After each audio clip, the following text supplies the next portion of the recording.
you at the line of scrimmage or behind the line of scrimmage. And, Zeke's not exactly healthy. And I know that Zach Wolchuk, the Woolly Bully, who does a great job on the nighttime show with us here on the Nosebleed Seats, was asking me, was it worth it to play Zeke in this game? Do you have to have him for the blitz pickup stuff? Do you, I think that is important. But he was asking, do you need it? Should he have rested this game? He's got a break now of a few extra days. He just needs to get away from this for a little bit, get ready for the football team. This was going to be a tough game run, and we knew that.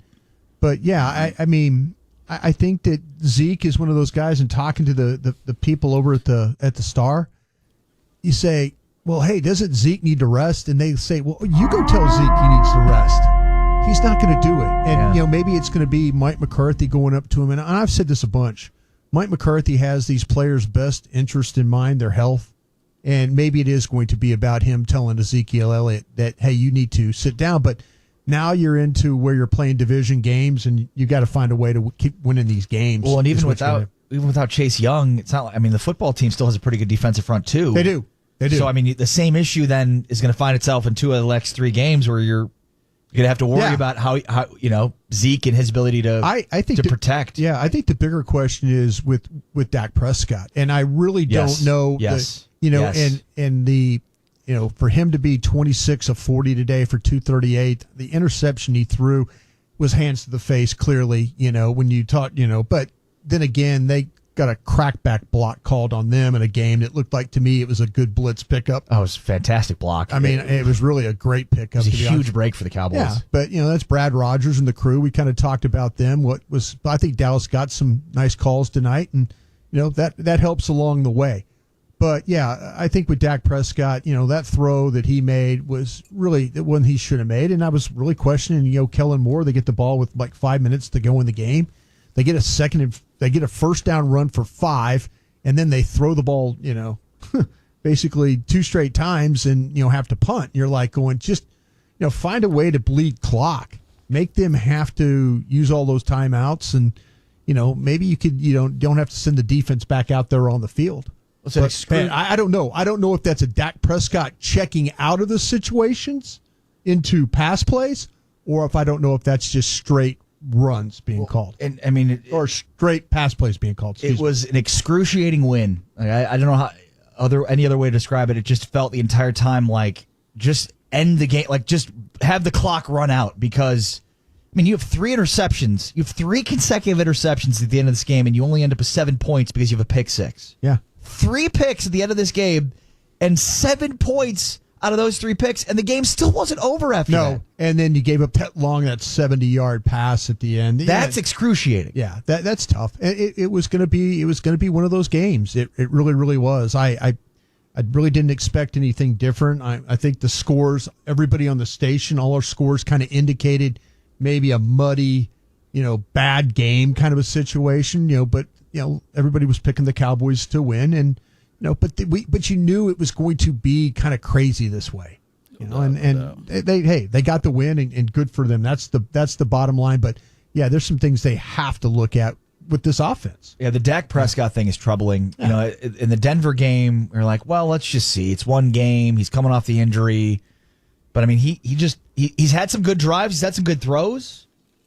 Not everything is bad, but just not enough good consistently for him. Leave Dak alone. Overthrows, misthrows, misreads. He doesn't want to run. Well, he doesn't want to run. There's opportunities to run, and he's not taking them. No, he doesn't want to run. And again, I'm not being wet blanket guy, but, how about the third down pass they could have got to CD in the flat that could have been a first down? A little more touch. Right. There's some things. And Dak Prescott's a battler. He's a warrior. He's, all these things you want to love about him, and when you talk about him in a nice way. But he's also a player that really, he has to be your leader in a way of he's got to go out there and make plays. He's got to be able to, if he has to run, if he has to, he's going to have to do some things for this team, I think, with his legs. I was texting with a couple of different scouts for the team, and they're like, man, Dak needs to use his wheels sometime. And I'm thinking, man, this is tough for him. This is tough because that's pretty clear in his head what happened to him running the football. And I kind of felt like that Dak was going to be a guy that was going to be more aggressive. But, Man, I mean, they're showing the highlights right now, and as much as we're busting on him, or I'm busting on him, that pass he throws to Michael Gallup, It's ridiculous. in the corner of the end zone, the 1-yard pass. Yeah. It was as good of a 1-yard touchdown pass and catch as you'll ever see. That you'll never. Des Bryant used to do things like that. Yeah. That was Des Bryant, Tony Romo kind of stuff right there. Yeah. Yeah, it was. But yeah, I mean, the thing with Dak, they're just, it's one thing, but to be a little bit more efficient with the throws, and he's had a little bit some struggles here. I mean, he played well in the second half last week, but today was kind of a muddy game for him. Cowboys caught some breaks in this one. The call, the blindside block, it was just a terrible call. It might have been a makeup call from the previous drive, but it looked like Tony Pollard was held at a third down. But either way, it was a terrible call. And then the other break I thought was Sean Payton abandoning the quarterback run early in the second half. It was like he held off on design quarterback runs for Taysom Hill until that second half. Yeah. And then, Taysom Hill goes right down the field, and then he decides suddenly to throw 3 straight passes with him. And it was like every drive after that, they kept having success with Taysom Hill running the football, and then they kept going away from it.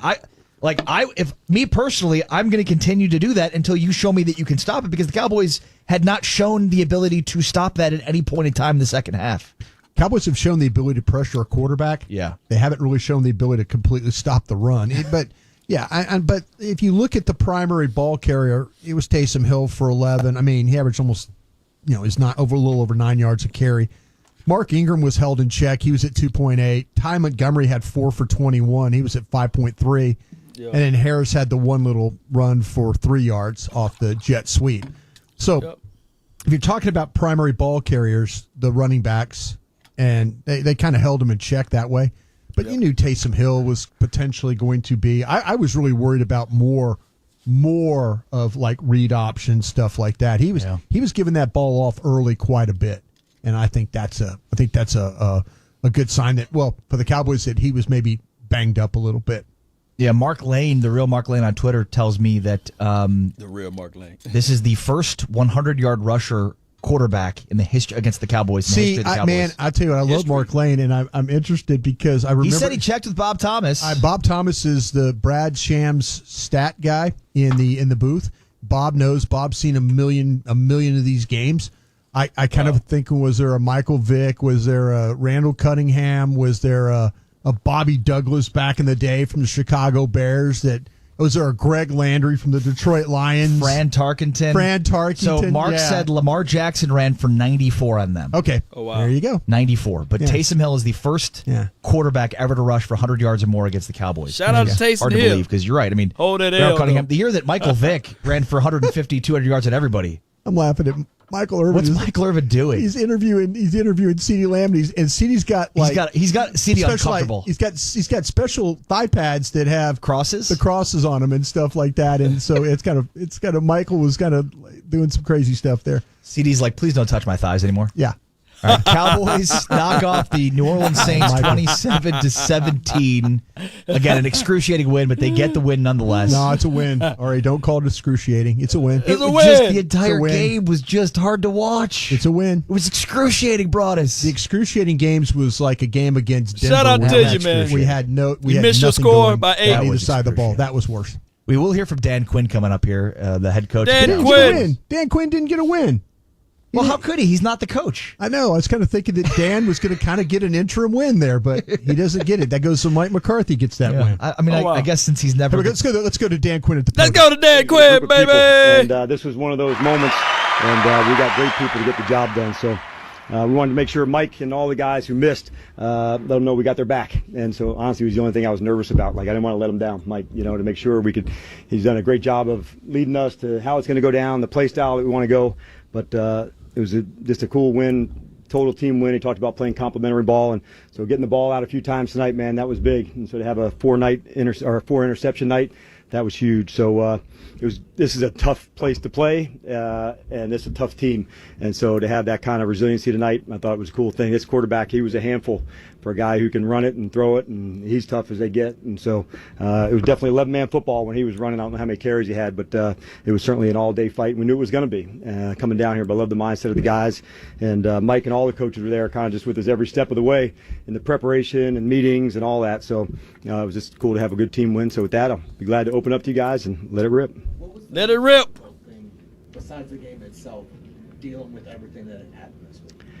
I'd say just, Mike did a good job of just making sure everything, let's make sure we do this in the style and the fashion that we needed to. But make no mistake, there was, we were not pleased with our last performance. And so we needed to come back and make sure we played like we were capable of. And it was just cool to see the guys fight and battle for it. Did you guys get Mike on the phone after the year?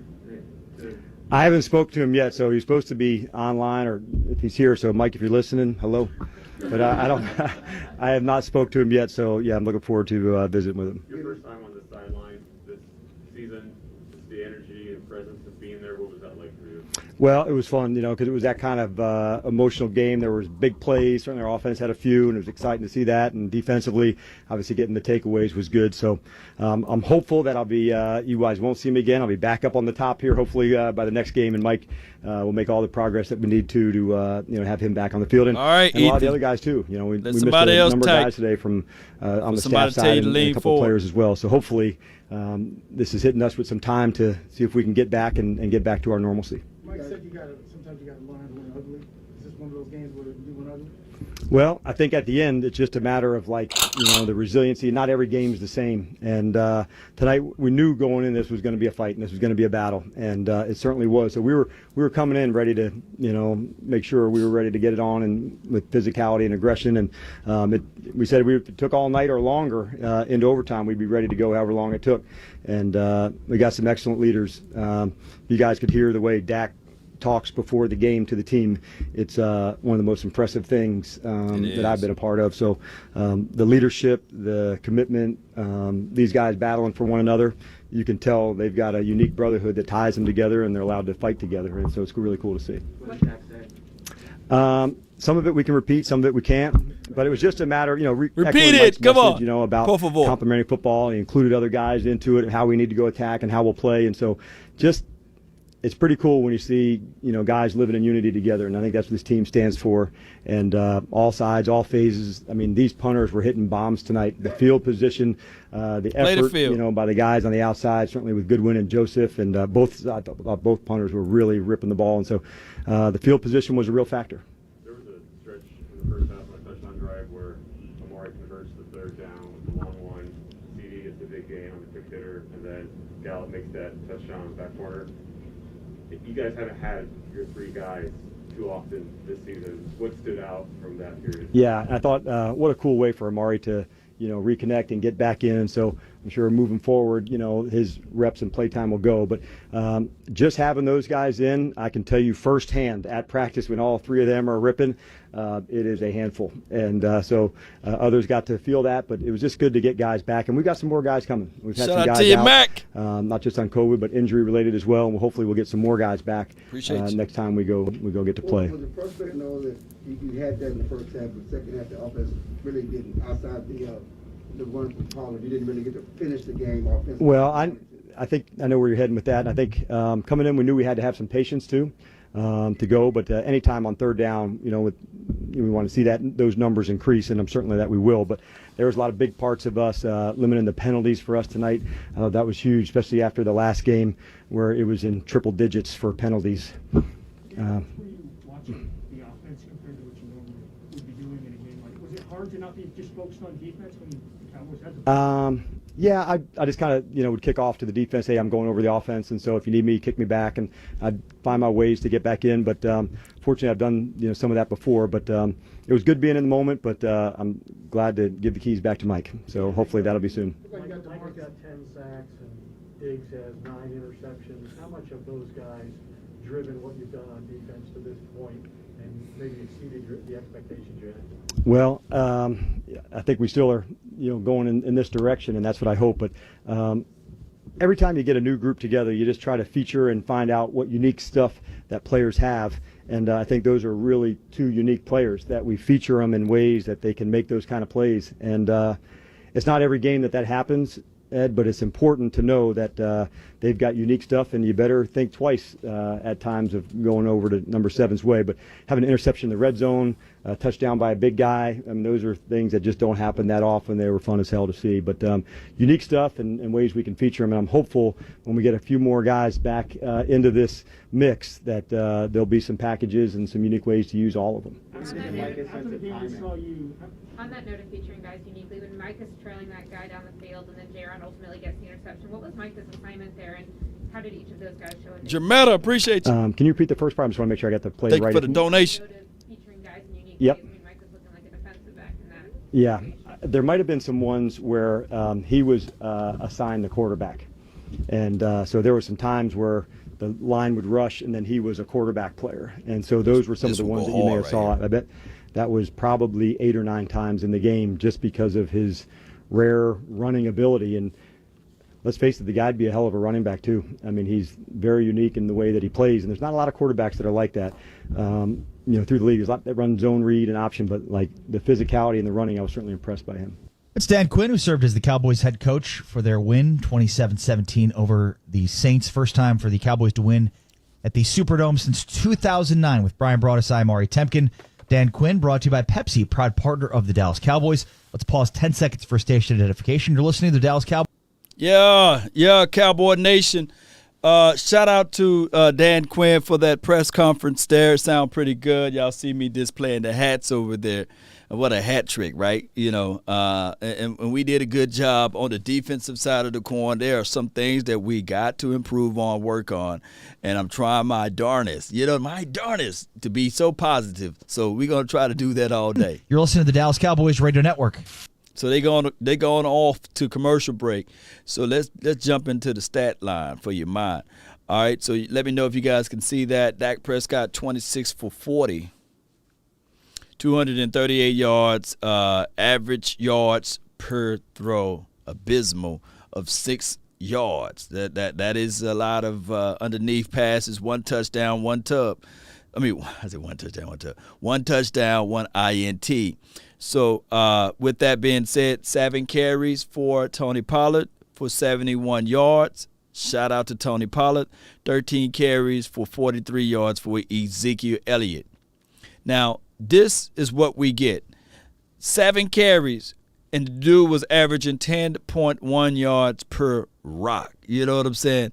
So Ezekiel Elliott averaging 3.5. CeeDee Lamb had a 1 carry for 33 yards as well. So technically, we was running the heck out of the ball. Shout out to everybody that's watching. Chuck, appreciate you for the donation there. Do you think it's time for Pollard to turn to eat? Is it time for Pollard to turn to eat? And this is not me sullying or denigrating Ezekiel Elliott. We need Ezekiel Elliott, right? We do. We absolutely need him. But what we are doing collectively is we know that the car is on empty. The gas is low. And you're still driving the car. And the oil need to be changed, and you're still driving the car. And when it's time for you to utilize the car the most, that's when it starts Harlem shaking on you.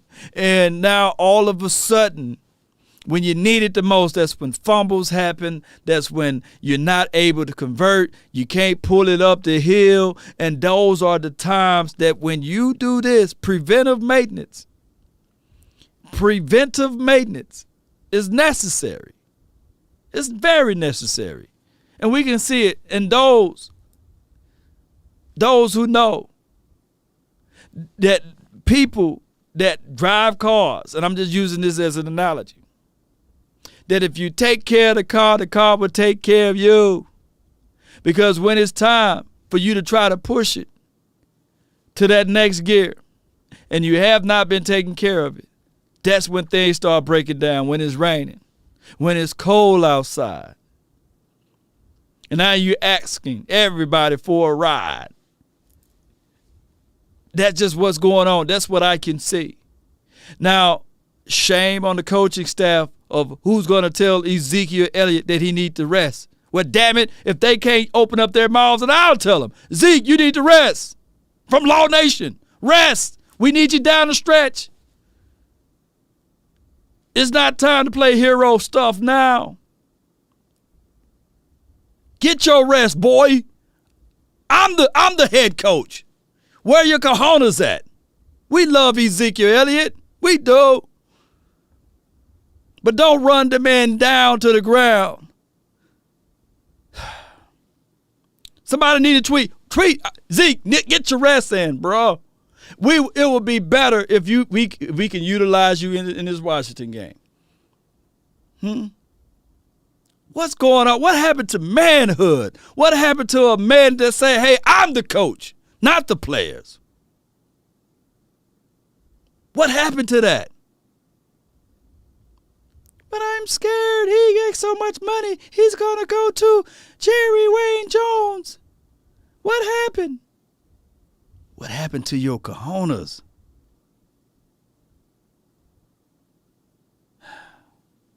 It looked terrible out there for him. Last game, he averaged 2.8 yards. Yeah, he did a better game in the situation this moment, 3.5. Yeah, he picked up some blitzes or what have you. But, man, it was looking like the man is out there in quicksand. And if y'all having reservations on protecting your $160 million quarterback because he can't block, that's football. Shame on the coaching staff that they can't find somebody that can pick up the blitzes through the A and B gap, and you got a man with a half of a leg out there. Y'all ain't liking me today with that. But I feel you, though, man. I feel y'all, though. I like Ezekiel Elliott. I flat out do. I want him to succeed. I want him to prevail. I'm rooting for Ezekiel Elliott. Let's go, Cowboy Nation, if y'all understand what I'm saying. From my vantage point, I'm Amari Cooper along with the Super Bowl winning NFL scout Brian Broaddus. It just was excruciating because you and Corey Majors. Corey Majors, same. He's probably driving home right now from his event. He tweeted about that. Every big play, it was like every time Cowboys had a big play, it would be a brutal stretch. You get an interception, and then you go 3 and out with some brutal play calling. Yeah. It was going to be that kind of a game. It really was. But did you expect Dak to play this poorly? Oh, I thought there was a chance.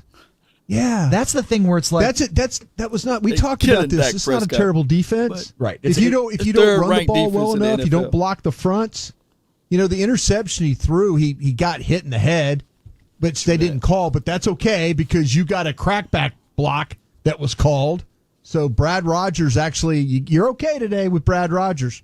You can't. No Cowboy fans, don't come on here and complain about calls and stuff like. Yeah, you're even today. Don't complain.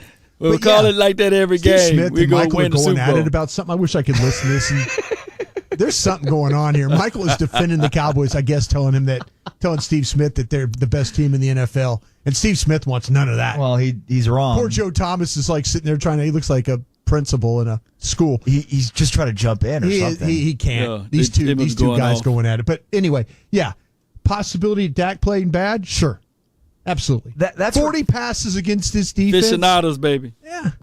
Dennis Allen is not a bad defensive coordinator for them. No, and look, give credit where credit's due. The Saints defense is good. We knew it was good coming in. They were number one against the run. They proved it again today. They played really well against the run. Yeah. It just felt like there were more plays to be made in the field the Cowboys didn't make. Like, it wasn't, watching the game, it wasn't all about what the defense did to them. This was not going to be a clean game for either Appreciate you, Emmanuel. It just wasn't. Smith, the Cowboys have been struggling the last couple of weeks, trying to find something. I know you're going to give me that identity question thing, and I'm going to stop you right now. And you're going to, well, what is their identity? Zeke is not a fraud, man. Is they don't run the football well enough. He's injured. They strive for some balance, and they really don't have any balance right now. So what you have is a guy that you wonder really what his scheme is. And the Athletic did a story about him as a play caller, how he collects plays. And he calls plays. So maybe that's what you saw tonight a little bit as a play caller in a way of not, in the last 4 or 5 minutes of that game, you got to run the football right there. Yeah. You can't, it's about scheme but that might be a little bit of play calling there. These guys are pretty aggressive the way they call things. The identity of this football team is complementary football. Big fact. They haven't played it in a while. No, they have not. I mean, haven't played it in a while. The interception and then 3 and out with 2 throws is not exactly complimentary football. Yeah.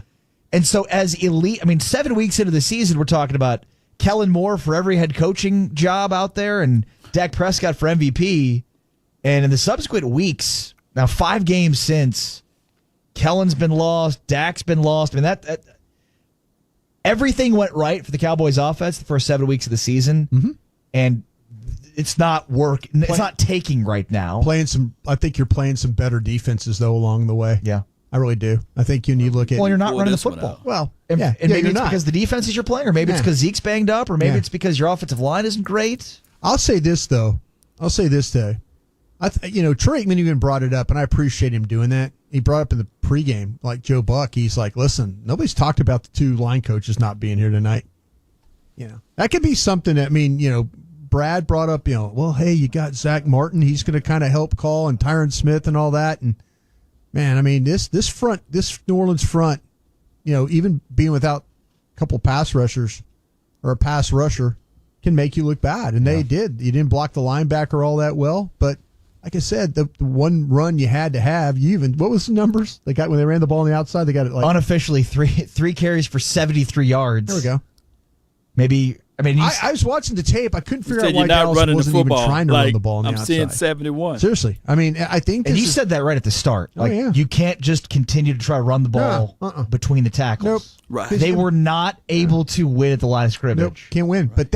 But hey, they got to win. So it's easy to go. Now it's easier to go in there and evaluate. Like, okay, what are the real issues here? Because they're going to play better quarterbacks. They're not going to play a better running quarterback. Well, I take that back. Arizona. Yeah. Arizona's going to have a running quarterback. I know people were tweeting at me and they were like, man, I'm kind of worried about that Arizona game. And I'm like, man, you better buckle up.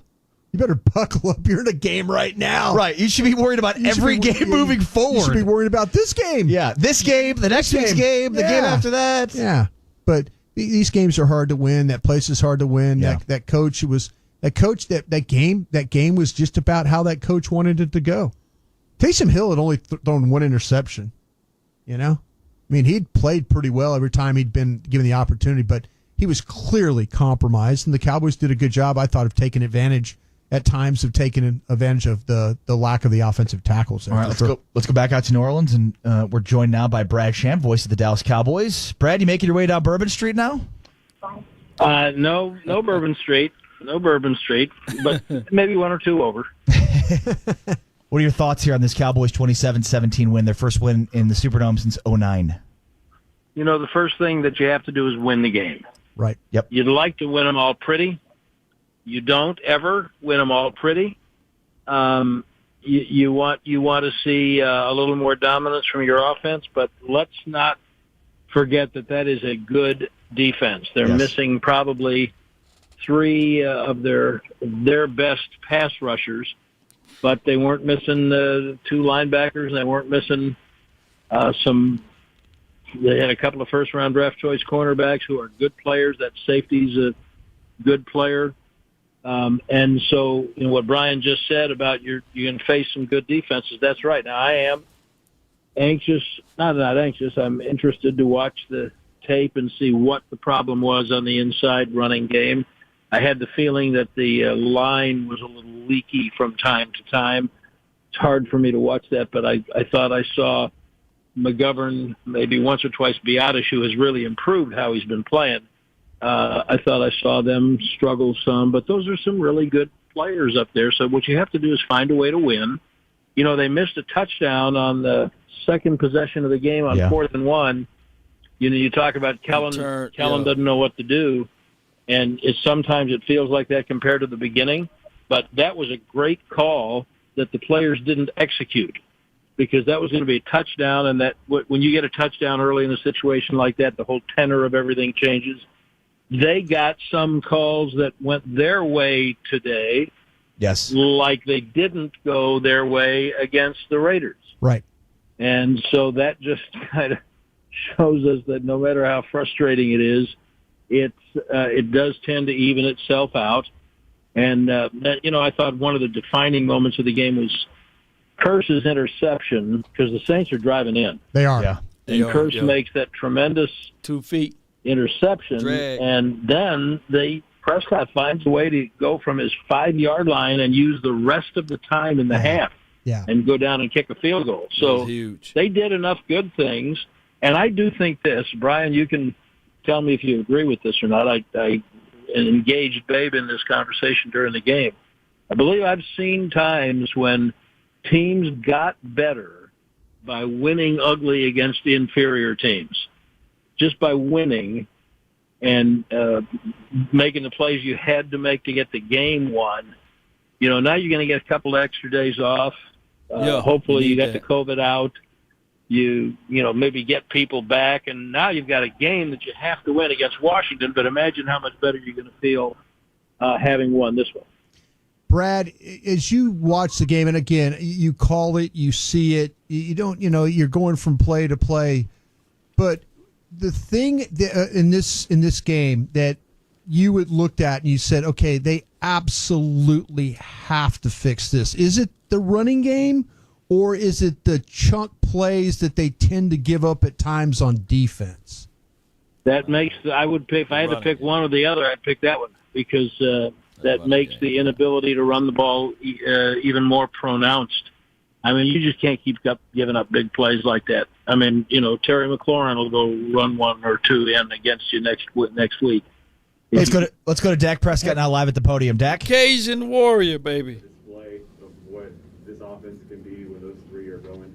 Yeah, I mean, you just said it. Those three made huge plays. I mean, obviously Amari getting us going on third down, CD getting the ball in his hands, making the guy miss, and then going to get some more yards. And then, yeah, MG with a great catch, putting 2 feet down. Those are three talented guys. We've just got to I've got to do a better job and continue to get them involved. And when those three get it involved in a drive, in the same drive like that, that's what happens. Oh, it was huge. It was huge. Getting on the perimeter, great block by Malik Turner. Obviously allowing him to get on the edge. Went and ran through a tackle and showed his speed. So, I mean, that was big, and it was much needed at the time. With everything else that we did winning like this at this place, I mean, a win's a win. It means a lot. As you just said, the adversity we've faced, coming off the last 2 weeks, and then coming in this week and just being hit with the COVID, losing the head coach this week, and just, I mean, so many people stepped up. Credit to Dan Quinn, the coordinators, all the leaders on this team of doing what was necessary to be ready for this game, and then just through the up and down in this game, playing complementary football. When we weren't doing our job on offense, defense, we're creating turnovers. So, I mean, tough to come into a place like this and win, and we're able to do that. Amari mostly worked on third down, a lot of situational work for him. What did you think of how he was able to integrate back into the offense and limited work? Yeah, I mean, I thought it was great. Obviously, just coming off of the COVID, got to be smart with our usage of him, and came in, got the big first third down, and got us rolling. So, I mean, I think he was great in the time that he played. You guys got the win, but I think he had 6 3-and-outs in the fourth quarter when you had a chance to ice Yeah. the game. You guys couldn't do it on offense. We just talking about the frustration of really not. Yeah, I mean, it's frustrating. It's frustrating on my part. I think just being greedy in some of the leagues, trying to put the dagger in them, I guess you can say, rather than just continuing to play through the play and play through the drive. I was trying to do it on one play, and Don't I do can't it do next that. time We like can't that. do that as an offense, and we've just got to stay within it and allow that play to come. So, yeah, it was definitely frustrating. You know, Zeke had a 10-yard run. How nicked up is he? It looks like he's not himself, but he's still out there. I mean, yeah, he's out there doing everything he can. I mean, I'm not going to say he's nicked up and not himself. I mean, I hadn't watched the film. I'm handing it off, carrying out my fakes, doing my responsibility on each and every drive, and he was great in protection, doing all the things that we needed him to do. There's a Quinn made reference to your pregame talk to your players, to the teammates. What did you want to get across to them about this game, not having these guys? I mean, I think it was just the message of that the guys have been saying week after week before the game, and that's all I really did was call on different guys to relay their message that they've given before the game in the past. So guys, they obviously responded to it, they liked it, and it got us going, and it's what we needed. There's a play early, you're rolling up to your right, you had CD downfield, couldn't connect. What kind of happened on that play? Which one? Fourth down. Where he kind of the fourth down. Yeah, we've got to be better on that. Miscommunication. We've got to be better as a whole as an offense and in critical down. Dak, what's the significance of what you guys did, winning on the road, breaking a 2-game losing streak without your head coach? Yeah, I mean, as I just said, credit to Dan Quinn, all the coordinators, Kellen, himself, Bones, and all the leaders, and just guys on this team that played a huge part in making sure that we're able to fill that void, and then just coming on a tough atmosphere in the road crowd here in New Orleans, and I also credit the Cowboy fans for traveling well and making this a great atmosphere. All the Cowboy chants and just knowing that we I were like well that, Chris Davis, represented, internet felt coaches. good. I know the players felt it, so it was huge. It's great to break the skid and just to get back rolling. How much do you feel like you guys are set up now with this little break? I don't know if you look at it as a mini bye or not. Yeah, definitely look at it as a mini bye to get ourselves rested this weekend, get some players back completely healthy and just get the reps and practice that they need before we play in the next game. And it's great to have a win rolling into this and then being able to just propel and hit this last stretch of 5 games the right way. What do you? Yeah, I mean, text message. Obviously, just saying he's proud. Make sure I let the guys know that. And I just told him we missed him. Got it done. And at 8-4, we'll as I said, we'll get rested, recovered, and hit this stretch the right way. Like you talked about, the offensive productivity was on and off tonight. What do you want the offense to be able to do that you weren't able to do tonight? Yeah, we've just got to be more sound, more focused. As I said, I've got to stay disciplined and just playing play by play and not trying to put the dagger in them and knock them out of the game. And when you do that, as I said, that's why I was sloppy there, and that's why I was sloppy there, just trying to do more than what was within the plan, what they were giving me. And so we've just got to be more disciplined. I've got to be more disciplined in those moments. And as I said, just playing it out, trusting one another, and we've got to be more focused in critical situations. All right, there's Dak Prescott, Yeah. quarterback of the Dallas Cowboys. Cowboys 27, Saints 17. The postgame show is brought to you by WinStar World Casino and Resort. Home to over 8,500 of your favorite electronic games, more than Good stuff for Dak Prescott, man. I appreciate everybody for watching and tuning in. Be sure to hit that like and Resort, sub the button. casino of the Dallas Cowboys.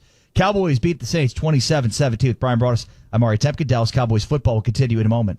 Appreciate everybody for tuning in. Dak Prescott said what he had to say. Loud stadium, but thank everybody for tuning in. Thank everybody for jumping in, especially those who understand that, hey, we haven't won there since 2009. That's a lot of years, Cowboy Nation. And the Superdome is what it is, man. It's a loud stadium, a lot of noise. And then on top of that, Cowboy Nation, when we think about this right here, just hear me out before y'all try to shank me with the butter knife. They are the third-ranked defense. And could the win be a little bit more prettier? But I don't think that when we look at the 8 wins, we would say, hey, this was a pretty one. You know, oh, man, can I kiss this win? No. Now, what can we develop and benefit from this game to the next game? All right, cool. Meaning that we finna play against a common opponent. It's finna be at their stadium. We need, and I'm telling you guys, we need to not give the Washington team life, nor liberty, nor nothing that can end in the pursuit of happiness. We need to take that away from them. We need to make sure that all boys are ready to eat. Washington team watching this tape, everybody, mama, uncle, cousin is watching this tape, and they say, okay, we can get Dallas at this point. We can get Dallas at that point. We can change this thing around with Dallas on this type of situation. I think that Tyler Heineken, right? That's his name? Right? That's his name, right? He got wheels on him too. He can say, hey, I can run it. I see what the team is doing. Oh, and he can throw it a whole lot better than what the quarterback that we just witnessed. So it's not a cakewalk, right? Or is it Taylor or Tyler? Shout out to you, Georgie. So we're going to have to make sure that we bring our A1 Heineken, whatever that man's name. I might have to bring me a couple of cold ones. Maybe I bring Corona over there. Which one is better, a Heineken or a Corona? Y'all let me know. Or the hand, let me know which one will get you in. But momentum is everything. We can't be complaining about the win when we just had 2 L's on our head. Last 2 games. Let this sink in. Would you prefer to have 3 ugly wins in a row? You know what I'm saying? Versus the 2 ugly losses that we just had. AG the King, man, don't even mention red stripe around me, man. Oh my goodness, we had a horrible red stripe situation. It is what it is, Cowboy Nation. I look at this thing as a situation whereas we back on the horse. We fell off the horse. Now we back on it. Yeah, get on up that hill. You know what I'm saying? And that's what we got to do now, Cowboy Nation. As they on commercial break, if you watch the live stream along with me, can you do me a huge favor? Can you put real one in the chat? I just need to know if you're a real one. You know, we need to know all of the real ones who watched the live stream with me, man. Not saying that those who didn't watch, y'all ain't real ones, but y'all ain't rolling with the nation, man. If y'all didn't sit there through that 3-hour episodes, and I'm giving you guys more energy, right? More and more situations. I need to see real ones in the chat, baby. I need to see the real ones in the chat because I know y'all roll with the nation, man, and I really appreciate that, Cowboy Nation. Yeah, I see y'all real ones. Y'all representing hard over there, man. Y'all representing the nation strong, baby. FBI, open up! Fatality. Y'all remember that, though? You better stop banging that door. FBI, open up! FBI, open up! Fatality. Appreciate you, JS Tube 36. Appreciate y'all, man. All right, shout out to you, Marcia's, man. Real Juan. I appreciate y'all, man, so much, man, for showing your love and adulations, man. And y'all get the same flavor if you see me in real life, man. I really appreciate that while they on this commercial break. And I'm going to try to cut it as clean as possible with the situation. CeeDee Lamb, 7 catches for 89 yards, 5 catches for 43, 2 receptions for 41 yards, 5 receptions for 43 yards for Schultz. Gallup, 5 receptions for 36. I'm going to tell you guys right now, when we think about this, Cowboy Nation, we was talking about the game changer on the final word. Do y'all believe now that Amari Cooper is the game changer? You know what I'm saying? Do y'all believe that he's the game changer now? You know what I'm saying? Oh, and I can't wait till the next final word. I know that fumble didn't really count, but wasn't DeMarcus Lawrence? Could that have been a game changer on the defensive side of the coin? Hey, and my B person was 27. Did he do something real good? That gun needs some oil. It's good. You got that. Let's go, Cowboy. They should be off commercial break by now. They should be back talking. Hopefully, they got one of those good interviews out there. Yeah, hopefully. Team, great to have you with us here on the Dallas Cowboys postgame show with Brian Broaddus, the Super Bowl winning NFL scout. Broaddus. On Twitter at Brian Broaddus. I am Ari Temkin on Twitter at Ari Sports. We'll get to some phone calls here in a moment, but right. You hate winning, don't you? I feel like we've switched places here. Like, I'm trying not to be negative because you're usually the negative one. Yeah, I am. You usually poo-poo the wins, but this thing is precariously perched, man. I mean, no. Hey, I think a couple of bad losses. You know, I think the Denver game was a bad loss, even though Denver, I think, is 6-5 now. It's 6-5? 2 bad losses at home. The Raider loss. Denver, you 6-5? play well enough No way. other than those ridiculous penalties in that game. I think you still could have overcome and won that game. That's the thing that bothers me because at the end of the day, as the great Bill Parcells would Chef say, Mac, appreciate you're you, going to man. add them up. Be sure and y'all you're follow gonna be Chef Mac. positioned where, like, oh, you could have been here or you could have been. And it's the way the season goes. Yeah. But I just knew this game was going to be hard. I scored the prediction that I gave was 23 or 26 to whatever 16. I just knew it was going to be one of those weird games. And I have get this Randy Gregory expectation back that this next week, elite baby. offense that It's we not elite right now. is going to show back up. It's not elite. That's right why now. I'm looking at this and I'm trying not to be negative. And it's like I'm just waiting for that elite offense to show back up again. 27 points a game now. What are we at? Yeah. Yeah. I mean, that to me is, this is where when the coaches always give you the coach speak and they say, well, the self-scouting, Kellen Moore and those guys will take a few days off here, but they really need to go back and self-scout some of the things that they're doing. They need to go back and really look at that running game and say, okay, where did we have success? Well, how did we have success in weeks 3, 4, and 5, and now we can't run, to save our lives? I think they're going to have to fix that before they get in the playoffs. You're going to need it, though, you're going to need it in some of these games. I mean, you have to have the ability, especially if you have a lead, you're going to have the ability to kill these games, or have Dak at least throw the ball with a little touch over the top so CD can get the first down. Well, and the play calling was just it was so, jazz-like. There was such great rhythm to it early this season. There was misdirection, and you'd set up one play with another play, and now it might be who you're playing though too. Well, Denver's defense. I mean, we were kind of laughing about, look who they've played, and they shut you down. Then Atlanta couldn't do anything, and then the Raiders. Like I say, the Raiders got you off the field a bunch. Couldn't run the ball. But today was about just going and getting a win. Today was about getting a win on a Thursday in a tough stadium against a team that was really desperate. Yeah. And really had, they're playing for their lives right now, but they have a quarterback who can't really throw all that well. We talked about that with him having to throw 41 passes in this game. That was perfect. Yeah. He could run for 101 yards. I don't care. But if he has to throw the ball 41 times, they're probably going to lose that football game. And I get that the defense is good. The defense wasn't great. Saints defense. Saints defense. Their defensive front. Yeah. But I like the Cowboys. I think left some plays in the field. Yeah. Dak missed some throws, left some plays in the field. And it wasn't a great game for Dak. The Cowboys still have time to get this right. But we had different expectations of what we could see from the Cowboys in this game.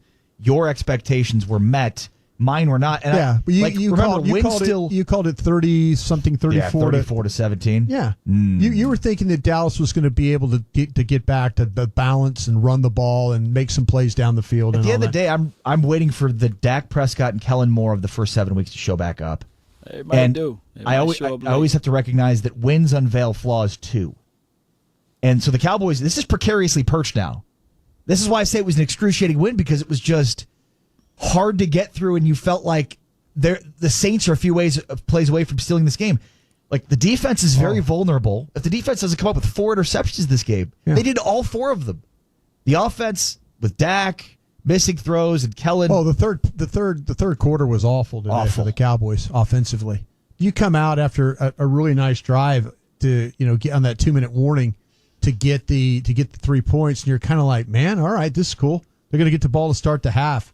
And then you just, you lay an egg, a couple of those drives. So, yeah, I mean, I to be honest with you, I think this offense does have its flaws, but I think its flaws is really, something that might be more about the offensive line. What we always think is the strength of this team, the offensive line. Maybe this sound weird, but maybe they're going to look about playing Connor Williams back at left guard again. Right. Yeah, and let's see more of that Hulk package with McGovern. Yeah, I like him in that spot better. Exactly. Yeah. 877-881-1053 is the number to get into the postgame show. 877-881-1053. Let's talk with Kevin. Go ahead, Kevin. You're on the Dallas Cowboys Radio Network. Yeah, Ryan. Dak hadn't played like himself since he's been hurt. He acts like he's scared of running when he has to run with the ball. Yeah. I mean, one play in the field right there, he was holding the ball, and he wouldn't run with it. Yeah. And then he threw it, and he pushed it, and it was no catch. Right. And the defense needs help big time up the middle to push it up. That way they can get the run on the run. But yeah, they're and maybe you'll get that help. Maybe you'll get that help with Neville Gallimore. That's a powerful guy. I was glad to see Osa Odighizuwa play well today. That was some upfield presence. This is a light defensive line. It's an upfield defense. This is Rod Marinelli would love this defensive line, how they get up the field. But yeah, I mean, you've got a rare player and a linebacker that makes plays. That sack he had that took them out of field goal range, a 13-yard sack. Holy jeez, what a play! Yeah, it closed. Micah Parsons has 10 sacks in his first 12 professional football games. He has 7.5 sacks in his last 5 games, Bros. Yeah. Well, to go back, I don't mean to drift away from the caller and what they were saying there, but yeah. The Dak Prescott running thing, he mentioned he's been different running the ball since the injury. I would say he's just been different overall since the injury. I know with our show, the G-Bag Nation, 2 to 7 every day, Monday through Friday, I know that we were talking about, I made a proclamation that Dak would get back to being old Dak. And when the heat of the battle took over, old Dak would run over people. Old Dak would look like Taysom Hill running the football. And it just hasn't been that way. And that's been all year. Yeah, Dak was MVP caliber the first 7 weeks of the season, but it still wasn't running. Yeah, and I was talking to some scouts about this. They were saying, I don't know if it's us telling him not to run or him not wanting to run. So I kind of, I just kind of felt like that Dak was going to be, and maybe we will. Maybe it'll get to, week 16 in Philadelphia, or weeks, when you play the Arizona Cardinals, and you're going to need to get a first down, and he's just going to run over somebody to get that first down. And we might see it then. But the first play from scrimmage in this game, they drop coverage, and Dak has all this room to run. I mean, you could see the secondary they drop, and he just shows no willingness to run at all. Well, he realizes how important he is to this team, and he doesn't want to get, because he knows he's going to run over somebody, and he knows he's going to get twisted or turned because he's going to keep fighting. But you're right, he could have run and then slid down and fought another day. 877-881-1053, 877-881-1053. Let's talk with Randy in Dallas. Go ahead, Randy. You're on the Dallas Cowboys Radio Network. Hey, guys, it's pretty simple to me, man. I mean, it's not just this game. It's been for several weeks now. Sure. This offensive line, man. Not playing well. It has never played well, really. Not never. I would say since the Denver game, they haven't really played well. Man, this offensive, the reason why Dak is, you can see Dak don't even look like he's for sure of his own self right now. Sure. For one reason, you can tell is because of that leaky offensive line. And I don't understand why they continue. You got a bad offensive line. Why they keep letting him stay in the pocket? Why don't they roll the pocket?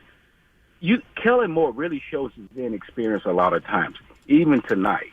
He shows his inexperience. I know you guys think he's the next greatest thing, but he's just a young kid, man, just trying to make it like everybody else. Are you calling us out now, too, like the offensive line there?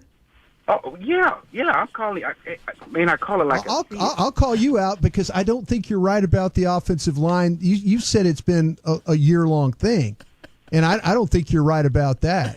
Are they having some problems? They absolutely are having some problems. But Dak Prescott's had some bad games here, too. I mean, if you want to talk about the offense as a whole, I don't think Kellen Moore's been particularly great. I don't think the offensive line's been particularly great. I think they've been banged up at wide receiver, and I think the quarterback struggled. So, yeah, they're 8-4. That's where we are right now. Yeah, everything worked for this Cowboys offense the first 7 weeks of the season. It was Kellen Moore was great. The offensive line was great. The running game was the number one running offense in the NFL. Dak was incredible. And it's like, since Dak's injury, since overtime against the Patriots, it's all unraveled for them. And it's all related. In football, everything depends on everything else. They've played some teams that have beat them up physically up front. And you know what? There hasn't been the continuity that, the fact that Steele went from right tackle to left tackle, and all of a sudden it's like, well, you got a guard that holds too much, so we got to put another guard in there. And then, by the way, Lyle Collins, he didn't play very well. So, yeah, you could say a lot of things about the line. It's Brian Broaddus. I'm Ari Temkin. Postgame show brought to you by Academy Sports and Outdoors, a store with top brands like Adidas. Shout out to, man, that caller, man. I'm sitting here scouting because one of my dogs, man, he said that Dak Prescott is the black Alex Smith. And so I looked up, I'm just looking up the comparisons there.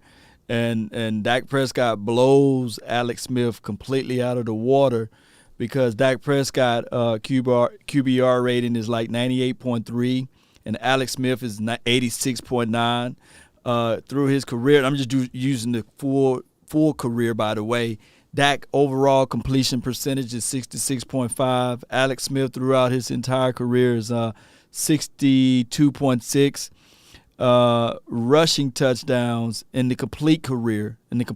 Dak Prescott trumps. And let me just put this in context too. Alex Smith played 174 games, right? Dak Prescott played right at. Let me see if I can do this a little bit better for everyone. Y'all bear with me. Let me see if I don't know if I can. I don't know if y'all can see it if I do it this way though. It'd be too tiny, man. It'd be too tiny for you guys to see it. But Alex Smith basically played 174 games, right? Dak Prescott played 79 games. And if you look at the totality of everything, Dak Prescott is already at 128 touchdowns to his 199. And then if you look at it like on a per-game basis, Dak Prescott completion percentages is like 22 to 33 attempts. Alex Smith is 18 to 29. But this is the chunk of it. Alex Smith, in his career situation, he averaged 204 yards per game. Dak Prescott ratio is 260 yards. All right, so that's not a fair comparison, Cowboy Nation, to ever call Dak Prescott Alex Smith the black version, because it just the comparison is just so embarrassing. Especially even if you look at the quarterback rating, 98.3 to Alex Smith 86.9, and that's based off of the games, and like 79 games for Dak Prescott and 174 games for Alex Smith. And even if you look at the rushing touchdowns, Alex Smith only had 15 rushing touchdowns. Dak Prescott got 25. And even at his small rate of returns here, Dak Prescott is going to pass and blow this man out of the waters as it relates to touchdowns in total too. And we talking about, just the whole comparison. So let's get that out of the picture. Let Dak be Dak. Dak Prescott will eventually just blow up all what Alex Smith ever did, and there should be no comparisons. Dak has weapons. That's bull sugar, because now we're going to move the field goal and we're going to move the post and always use, such and such have weapons. But when I bring up Peyton Manning versus Dak Prescott, and Dak Prescott numbers blows or right at that number or that cusp of what Peyton Manning did, first thing they're going to say is a different league law and what have you. But all he had was Reggie Wayne and Marvin Harrison. His whole entire career, a legitimate offensive line, a Hall of Fame running back, and of course, a few Hall of Fame offensive linemen. And I know for sure a coach that everybody would kick Jason Garrett in between the craw, right, with as far as Tony Dungy. But people continue to move the field goal, what I'm saying, or the goalpost. It's just crazy, man. But shout out to, and it's not a different league. Alex Smith just quit playing football a couple days ago. You know what I'm saying? So it's not a different league. You can't use that. Dak Prescott is better than Alex Smith. That's not a comparison that anybody can bring up ever again. It's just a horrible take, man. Look, Swayze, you my dog. I love you, man. But Dak Prescott is better than Alex Smith, man, or whatever you want to call him. Shout out to you, Saints for Life. I appreciate you for holding in. I got the Troll Award still ready for you, Saints for Life. Jerome, Saints for Life. Here you go. You trolled us good enough. You held your ground. You back over here. Shout out to you, fam. You deserve that one. Jerome in the house. Saints for Life. For being here and holding it up, man. I really appreciate you, bro. Let me give you a round of applause. Round of applause, man. Your check somewhere is in the mail, baby. Appreciate you so much, man. But for you said that your Saints were going to win. Shame. Shame. Shame. Yeah. Finish him. Yeah, it's one of those things on your way out for all of the Saints fans. Won't you lead forward a little bit?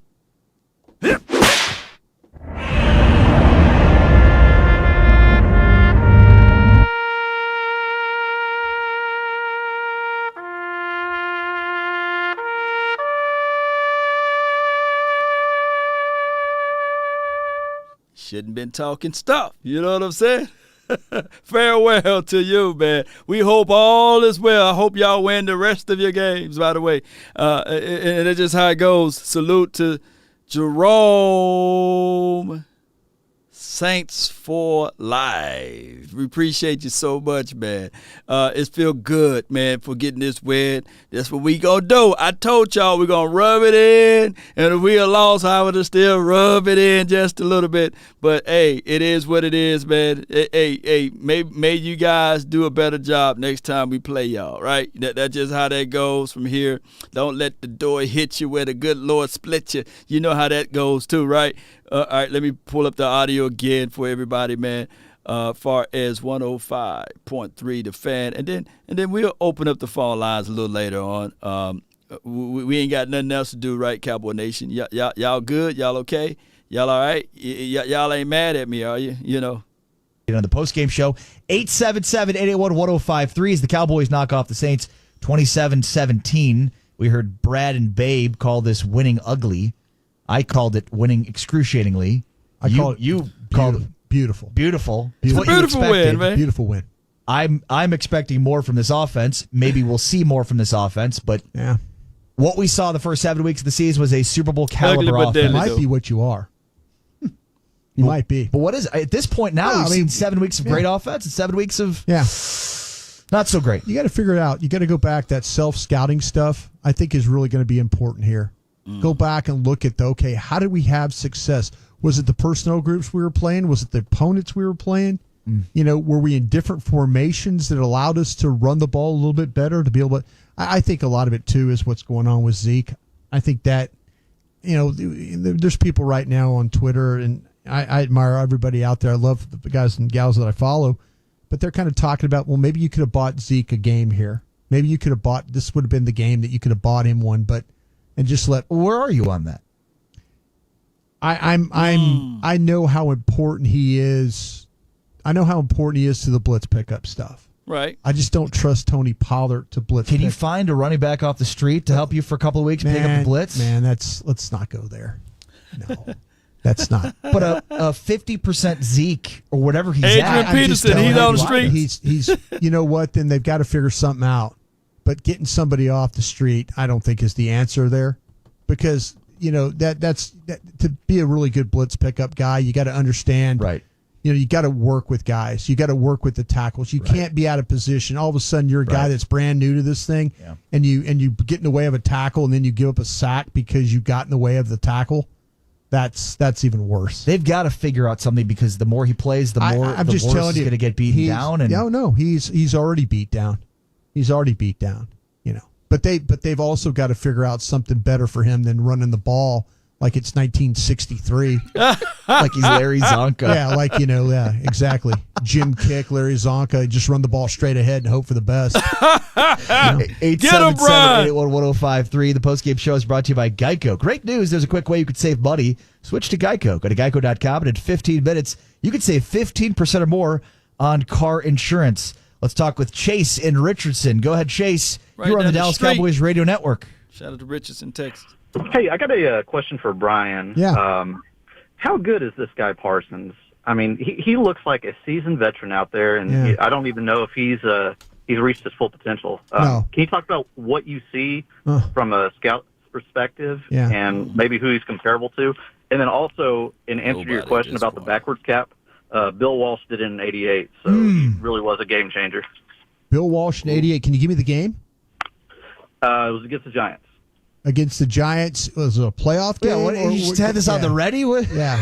At the Meadowlands. At the Meadowlands. Okay. Is there a reason why he wore the hat backwards? Because he's Bill Walsh. Man, I've never seen Bill Walsh wear a hat backwards.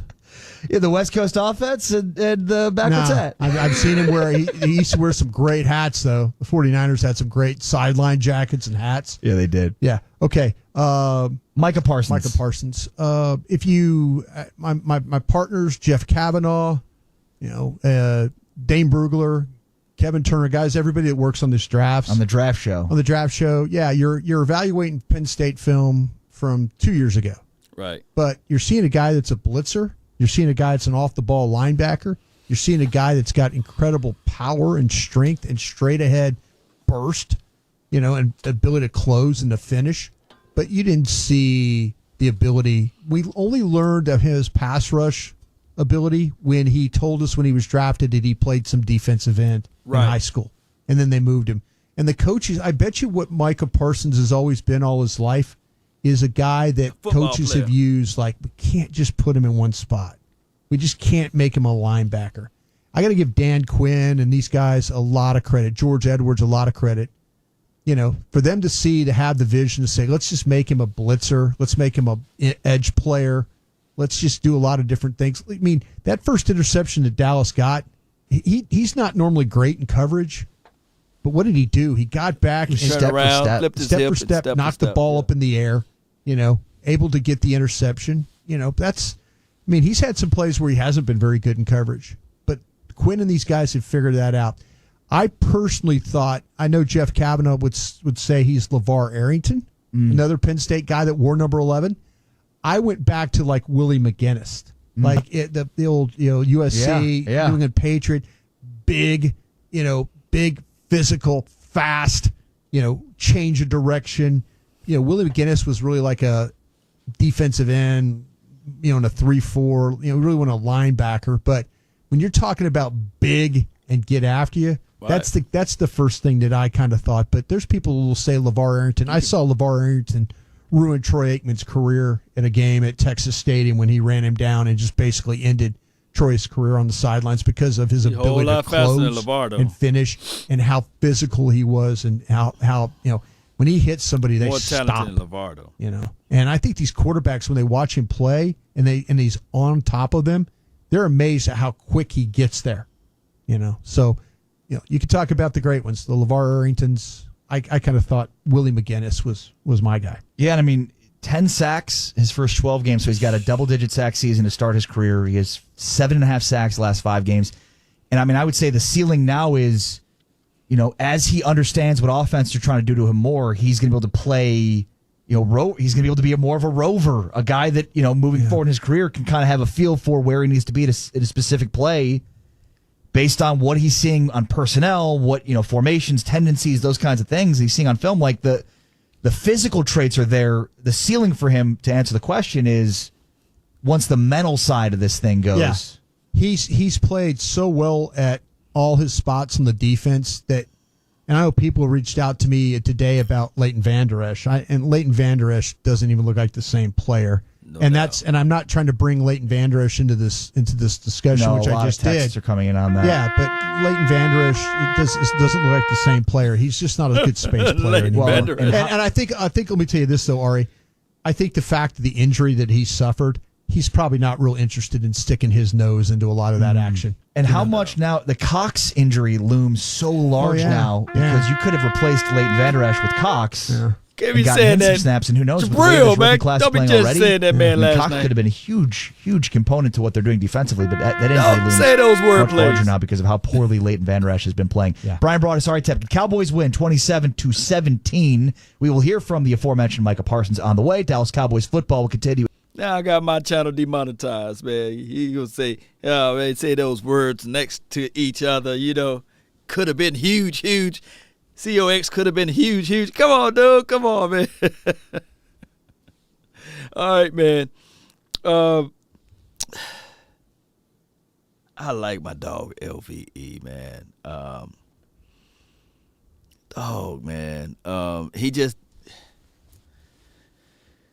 He allows the opposition to get inside of his frame. He have issues of disengaging. He's kind of at times delayed and second guessing himself to the point of contact. At this point, outside of politics, and I'm not trying to make this a political situation with LVE, but to this point, should we entertain the ideal or the notion to see Francis Bernard out there? Because last game, in the Raiders game, he clearly had the underneath route he could have picked, but he was all on the grass, playing roly-poly. I don't know, you know what I'm saying? And I tried my best not to point out LVE is the contract year for him, and it's one of those things, Cowboy Nation, that is what to do with him, though. What to do with LVE. Oh, my goodness, man. He's Jalen Smith. He's whatever y'all saw that you didn't like out of Jalen in coverage. He's that. Ooh, sir. Lord, don't get mad. We won, right? We won, right? We won. We shot the BB gun. No. Hey, Lord, you got to switch that wolf howl to a coyote. You know, I don't know, man. LVE still my guy, man. You know, I ate crow all year long, man. Y'all know I ate a lot of crow with LVE first rookie year. I ate a lot of it, you know.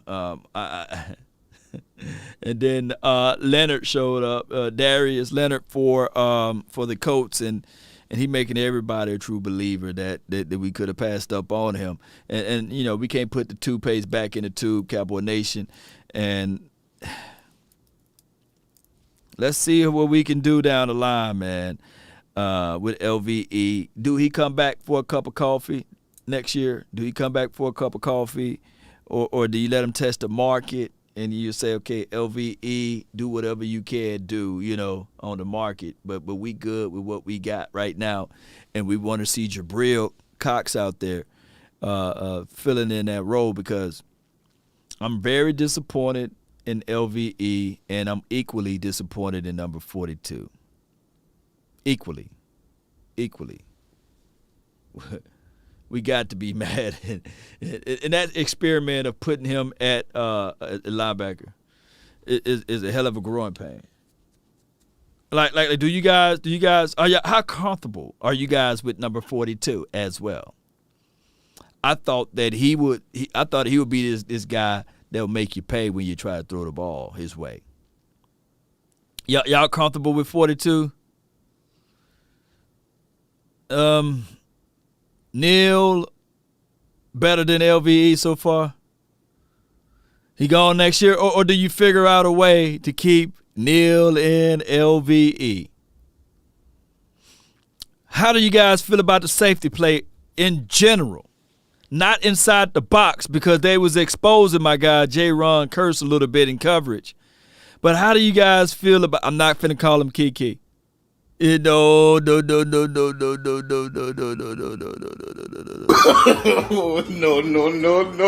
Kiki, do you love me? Curse is fine. They expose him a little bit on some verts, but Curse had to settle in, and he got that INT. What is that? Was it a 7? It was a 7 route that he got him on, you know, and he undercut it and got that interception there. Shout out to Curse. He's a bang guy. But how do y'all feel about KZ before that interception? Or was that more of Jordan Lewis batting that ball? KZ for Hooker. My thing is with Hooker, he's a little delayed too, and it could be that he just ain't ready right now. You know, it could be that. You know, y'all like Hookers. Okay, y'all like KZ. Okay, he lit. Okay, Willie D gone. KZ, meh. Let's go. Consecutive drives. Yeah, let's go. They finna pull it up in a few. Let's go. Part of this win, you keep picking off. You're up 2 scores. Right. End of the game, and you can't put the game away. You keep picking them off, and you keep punting the ball back to them. Play caller, quarterback, running game. Mm-hmm. You know, it's all there. Yeah, it's all there. Yeah. I mean, you need, they needed a better 4-minute plan at the end of that game to try. Okay, I think everybody was surprised. You know, Trey Aikman was trying to say, well, this game should be over, but you never know. And then, you go 3 and out. Get a first down run for 5 yards. Just keep chipping away at it. Like I say, run the ball to the outside. If you want to, just mix up the runs. I'm not saying all the runs have to be to the edge, but do us few. Make people have to worry about you stretching the defense. You just can't get in there in 12 personnel, shoe to shoe, and run straight ahead and think everything's going to be fine and dandy. That's why that toss sweep worked, because they were so conscious of you running the ball inside. Yeah. They had a couple of good blocks. I actually saw Biotish down the field. You had some good blocks. Schultz, what was he able to do? Man, hey, whoa, Schultz sighting with a block in space. Kick out block. Kick out. It's easier for your linemen to have to block that way. A little bit more of a mix-up. But, yeah, I don't think Kellen Moore was all that great tonight. I don't think your quarterback was all that great tonight. But you got to win. But you got to figure this out, because you're going to play teams that aren't going to be completely banged up and missing their quarterback like this team was. Well, and early in the game, they had 12 personnel, 2 tight ends to the right side, and then they pulled the left guard. They pulled McGovern. So, I mean, you've got more guys to block guys that need to be blocked, and they still couldn't win. Yeah, McGovern is probably not the best guy to pull. This is why I think you might see Connor Williams back in the mix. What's coach? I think they need to open that competition back up. All right, let's hear what the great Micah Parsons had to say after this win. Parsons got another sack in this one, another dynamic performance by this kid who is just incredible. Here's Micah Parsons with the media after this win. How much does this season surpass even your high expectations for yourself? I don't think I did too much right now. There's still stuff out there that's on the plate and got to get done. And right now, only half the job is done. You got to complete the whole mission. So nothing's really done yet. Besides a couple minor personal goals, I'm worried about the bigger stuff. Can you describe how the team felt the postgame for Dan, filling in that role? I know you guys really it was a bunch of energy, man. It's different when you got 10 guys bought in and maybe you got 20 guys bought in or 30. But when you got, 53 guys that's in there bought in for a guy and you want to put everything out on, I think that speaks volume of who Dan is, and I think it's volume of the team we have going on right now. And I think everybody was so excited about the win. It's good to put a win on the sheet and a good opportunity to get ready for next week. Talk about the bigger stuff. What's the bigger stuff you're talking about? Man, the Super Bowl. Playoffs. You got 5 games left. And, there's stuff to be done within them 5 games. I don't think it's time for me to sit on my couch and start smiling, eating Cheetos just yet. You know what I mean? I'm trying to do something way bigger than what anybody else thought we could do this year. So that's what I'm focused on. I'm just doing my job in the process. Damn, that's good stuff. You guys got to carry this thing a little bit until Zeke gets a little more healthier and you get Amari back on. That kind of No, not at all. Even out them guys, I think the offense is very productive, but regardless of what the offense do, we got to do what we do. We want to do that regardless of what the offense do. If the offense scores 0 points, then we expect to hold the other team to 0 points. We just want to go out and tie. You know what I mean? They don't carry no weight onto what we do on that defensive side of the ball, and I think that's what's special here. Like, we just feed off each other, but nothing's unintentional. On the sack of Taysom, you look like you just tired of him running.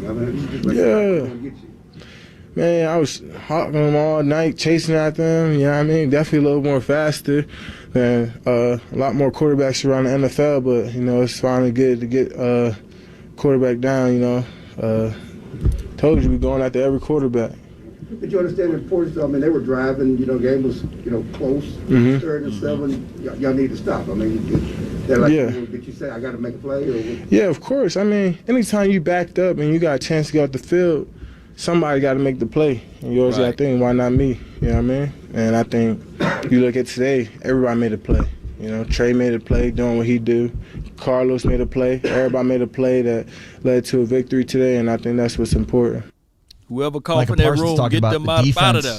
Playing as well as they played. Defense has been up and down. It's still susceptible. Anthony Brown, talk about up and down. He had such a really bad performance last week on Thanksgiving against the Raiders, obviously. Yeah.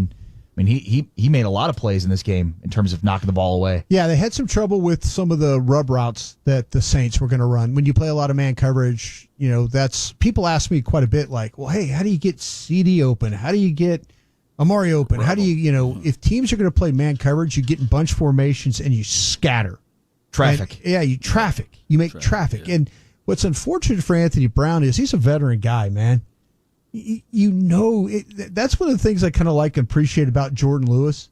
Jordan Lewis understands if you bring me inside and they're bunch formation, there's a good chance you're going to run me into a tight end or run me into a big, tall receiver or run me into somebody else. And so, Anthony Brown, it's not like he's a rookie, out there. You know that they're going to run you across the formation and make you have to fight to get there. And there were a couple of times there, but for the most part, him knocking down passes and things like that, I think he could have let last week just completely destroy him, but he didn't. He came back, and I felt like he played pretty well today, other than, again, the rub routes, the pick plays, and stuff like that he had to endure. Let's pause 10 seconds for station identification. You're listening to the Dallas Cowboys. No doubt, Cowboy Nation. All right, so let's do this, Cowboy Nation. I'm thinking real hard. Let's talk about this. They talking about Diggs. He's not really interested. He'll do it if he has to, but he's more of a cloth or kind of a drag down tackler, what we say in the scouting world.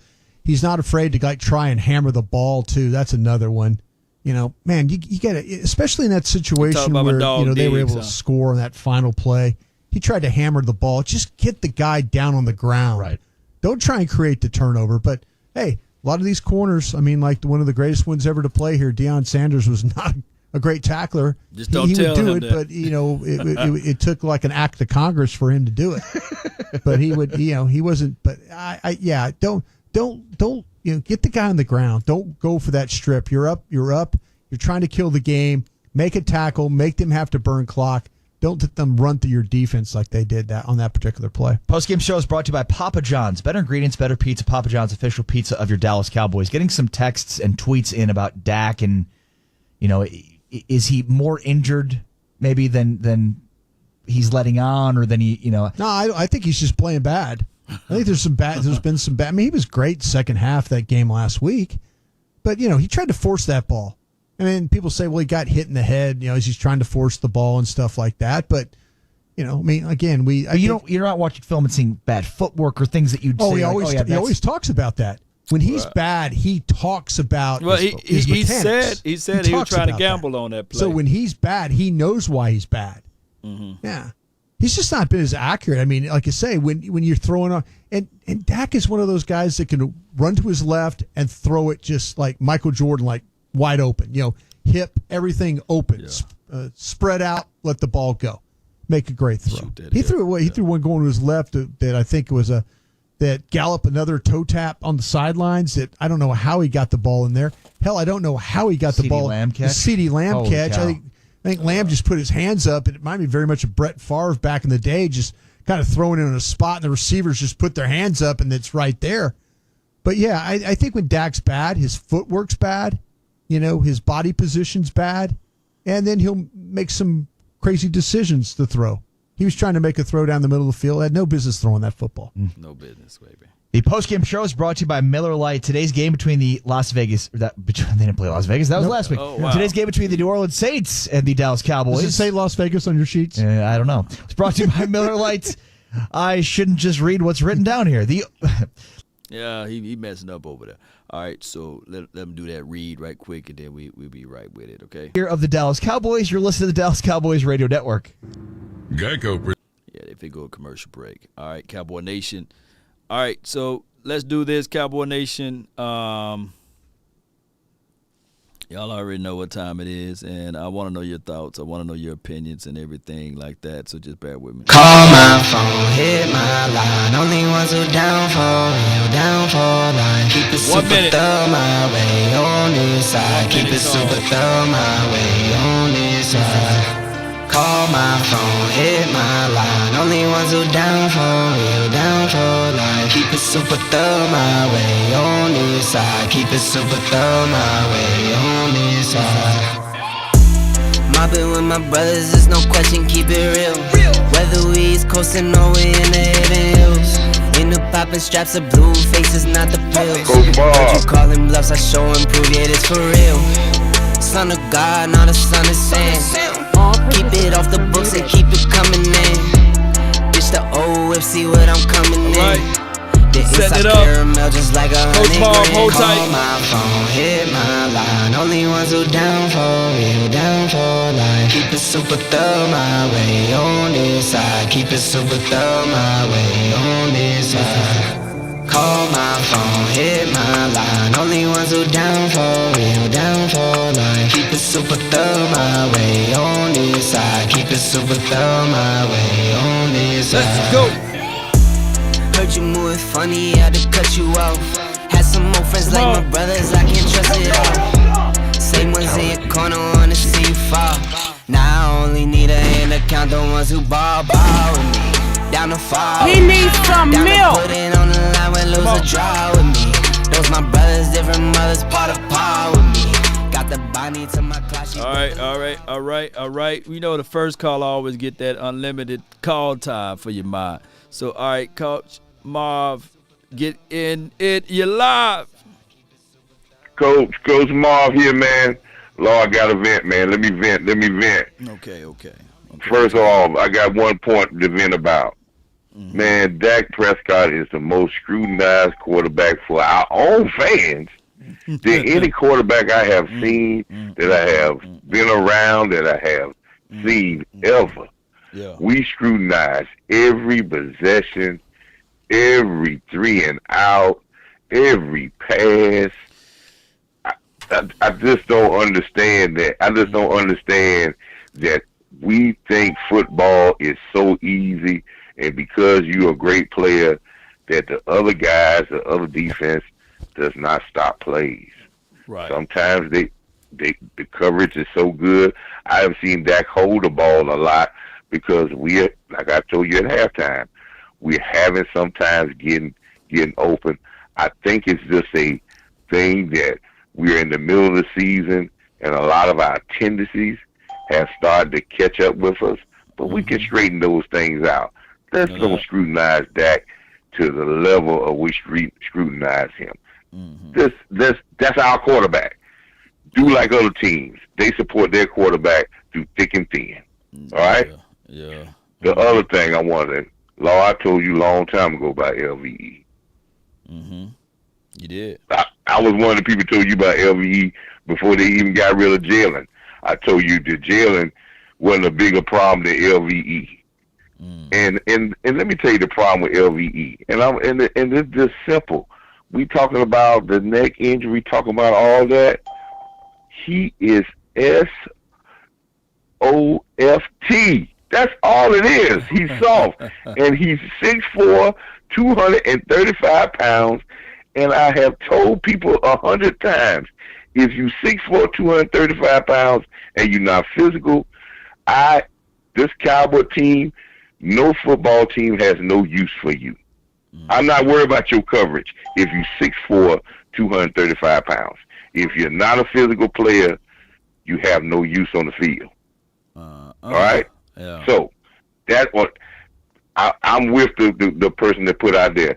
Neal is still getting 6-7 tackles a game, and when he does get a tackle, it's a noticeable tackle, and he's at least trying to make some plays. He's made some plays with tackle for loss, but let's don't worry about the coverage of a linebacker.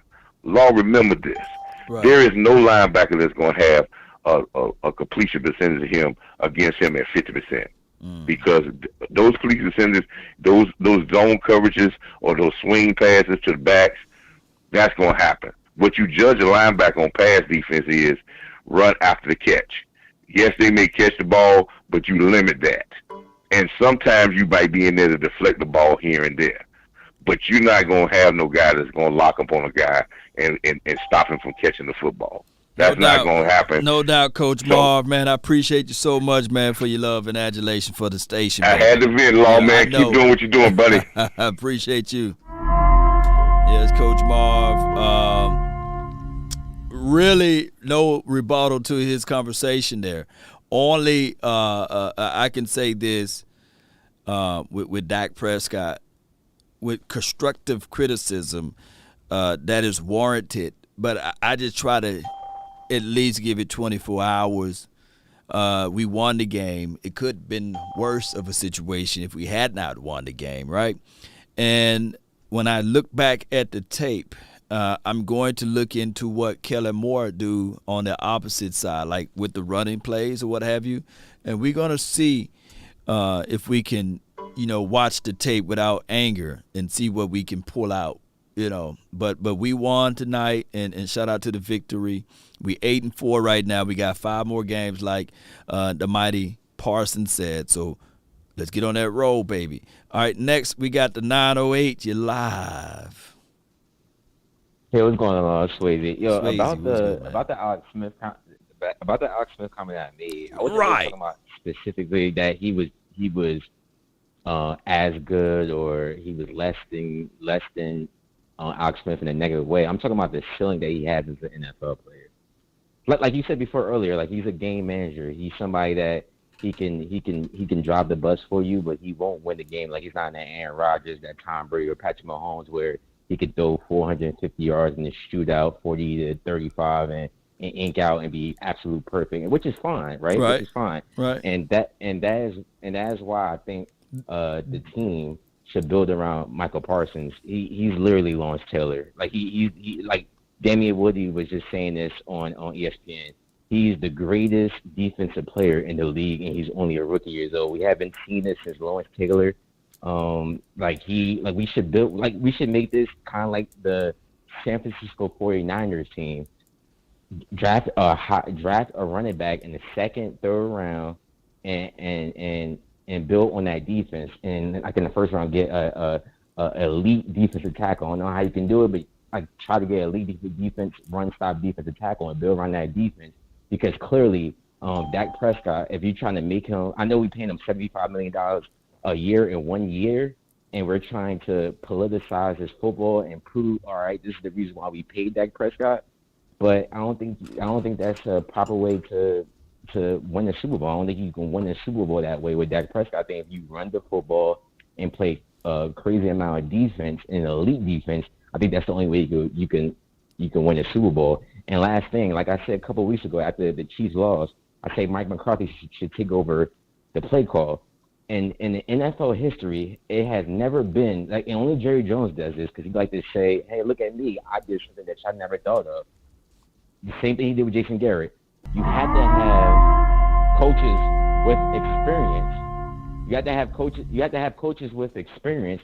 And Kellen Moore only has 3 years experience, and already defensive coordinators who've been coaching for 30, 40 years in the league, they can see his lacking experience and his lacking experience, and it's also hurting Dak Prescott, it's also hurting Dak Prescott as well. So no doubt, man. I think Mike McCarthy should take over the play calling. That's just me. And it's kind of obvious. He coached Joe Montana, Steve Young, Aaron Rodgers, Brent Favre. It's obvious. Any person that thinks that a 3-year experienced coach should be taking over the play calling over a 3-year experienced coach, it kind of you're lacking common sense and you're just drinking the Kool-Aid. That's just me. Bye. Appreciate you, Swayze. Let's go over a little bit there. We got 2-minute warning going on. I would tell you guys, there's absolutely nothing wrong with being a game manager. There's nothing wrong with that. There are more quarterbacks that are game managers than the gunslinging quarterback. Let me repeat, there are more quarterbacks, that won a Super Bowl being a game manager than the end-all, be-all quarterback, right? So let me paint this picture again to you guys. There are more quarterbacks that game managed the situation that won a Super Bowl than, dare I say, the gunslinger mentality. Now, far as what Swayze was saying with the Kellen Moore situation, there will be growing pains. There are things that you don't do when it's time to close out the game. This is not time for style points. This is not time to get cute. This is not time to do end arounds. This is time to play some football and protect the clock. We got 5 more games, Cowboy Nation, and we must learn from this game, although we won this game. And say, hey, in the next meeting, these are the big no-nos that you just don't do when it's time to close out the game. Luckily, the defense figured things out and got the few turnovers and takeaways. Can you imagine, with that plethora of time, if you're playing against one of those quarterbacks like a Tom Brady, like an Aaron Rodgers, like any quarterback that can really put some things together, we would have been looking at this thing differently. So I'm not saying this to dismiss this win, because we're going to celebrate this. We got our hand ready. We got the libations ready. But Swayze is speaking the truth on that with Kellen Moore. Can he grow within these last 5 games heading into the playoffs? Yeah. We got DMV George. You're live, baby. Yo, what's going on? Nothing to it, man. Talk to me. Yo, I want to congratulate the defense tonight. When Trayvon Diggs got his first interception tonight, or his only interception tonight, it was when Jordan Lewis looked like he kind of tore his Achilles right there, and he went off the field for a few seconds. And Kelvin Joseph came in, right?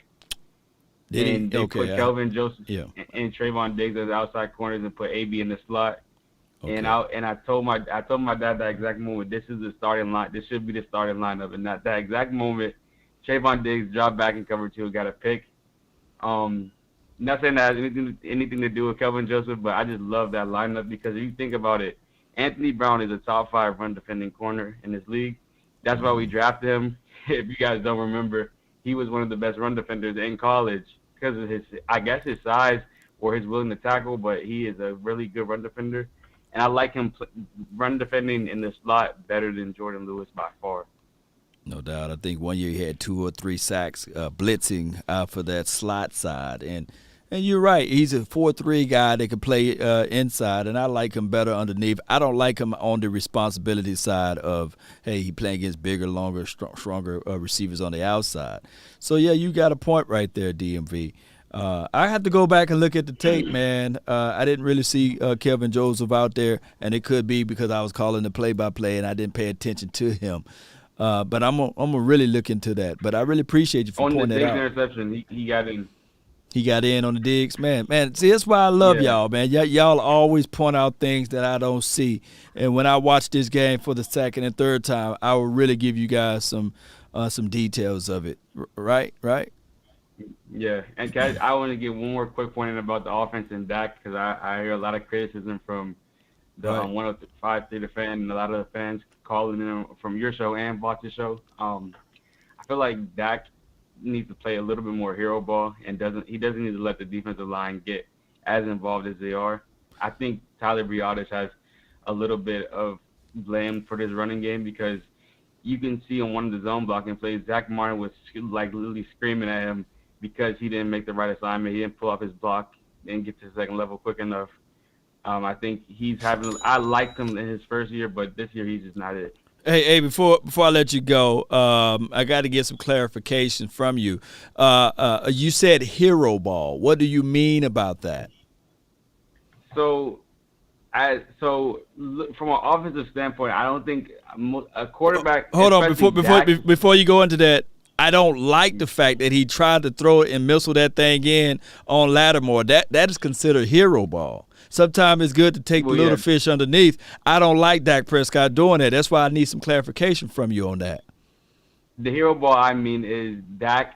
He sticks with the game plan. He lives and dies by Kellen Moore's game plan. I think he needs to take more control over the D-line and how much pressure they're getting on him. If he needs to slide protection this way or send a double team in this place or bring Zeke in because they love going 5 wide when they're getting a lot of pressure. They didn't get a lot of pressure today we're sending for, but in previous games they definitely did, especially in Kansas City, and he didn't really attack that problem well. And I feel like that's why he's leading to like these inaccurate throws and from these high pressure rates that we've been getting over the last few weeks. No doubt, man. Appreciate you, man. Thank you so much for calling in. All right, that's my guy DMV George, man. Longtime follower of the channel, man. I really appreciate him. And I just wanted some clarifications on the hero situation. Dak Prescott, I'm going to say this again. I can't stress this out enough. he's a hell of a quarterback for us, a blessing for us, man. And we should be thanking, the football gods that we got a Dak Prescott on his team, and his ability to control the situation is good. But there are still some things that he must improve on, right? Game management, clock management, as well as, sometimes when it's empty formation, 6 or 7 is coming, and you don't have anybody to protect.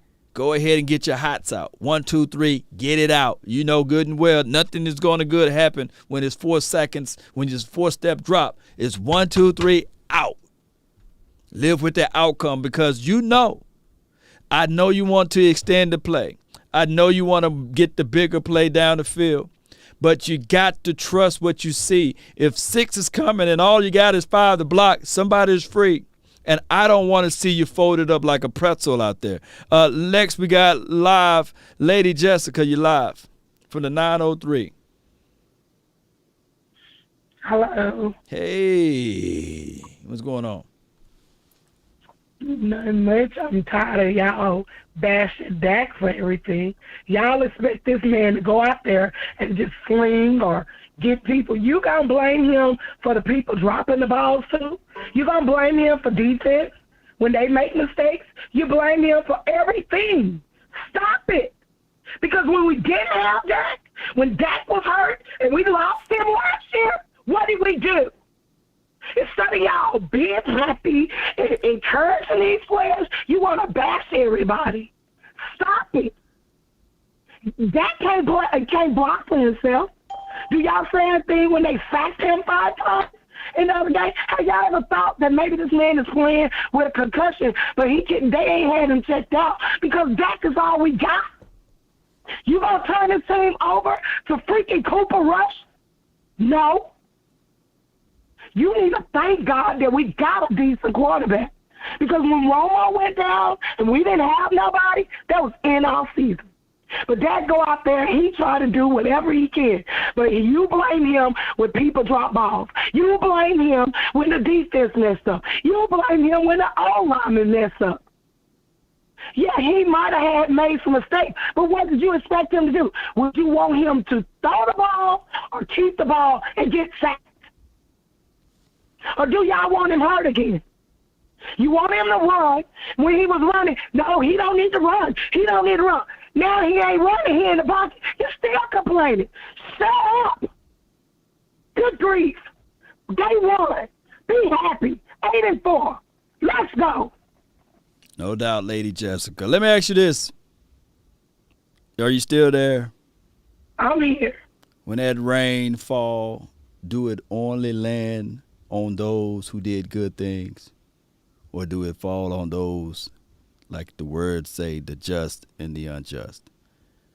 I believe that a third of the fan base, when they see Dak Prescott, they want what's good for him. But there's a thing called constructive criticism that we all must say. But I go with the belief to, yes, give it 24 hours. Let's celebrate this win. But there will be some constructive criticism. But I appreciate your passion, Lady Jessica, because you're second to none with it. And I praise and I thank God for you. And I thank you for calling in.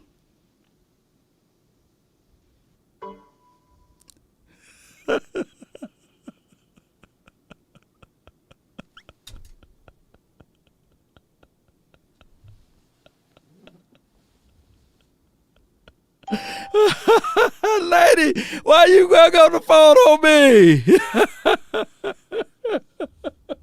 You hurt my feelings, Lady Jessica. Why you hung up on me? Oh my gosh, why you doing me like that? Hey, my brother from another mother. Oh my God. Hey, boy, boy, she was passionate there, boy. Yeah, dog. Oh my gosh. Yeah. I don't know. She sounds pretty good though, man, with that hoarse voice like that and getting all hot and upset. That thing kind of had me, thinking about other stuff. But man, listen. Talk to me, man. Listen, man. Listen. I'm gonna say this. Let me go on the other side, because this dude got his live music on. I'm up here at work. Yo. So listen, Cowboy Nation. Oh my gosh. Listen, Law. What's up, man? Listen, Talk to me, Nation. man. Talk to me, Scott. Talk to me, man. let's enjoy this win. We just had 2 losses. It's crucial. That we didn't want to have, but now we got to win. Right. I watch a lot of history. I'm a true Cowboy fan since 1985? I was born in 84, but I've been a Cowboy fan since 85. Now listen, I've watched the Super Bowls from back in the day in the 70s, and I was there for them in the 90s. Every game that we won in our Super Bowl years was not pretty. It wasn't pretty. Troy Aikman wasn't the baddest man in town every game. Right. It's football. And if we were that great to judge while we were watching it on TV, we would have been out there for somebody's college team or NFL team right now playing our daggone stuff. But we ain't that good. Even though Madden, good Lord. Dak is not perfect, but he's a heck of a quarterback.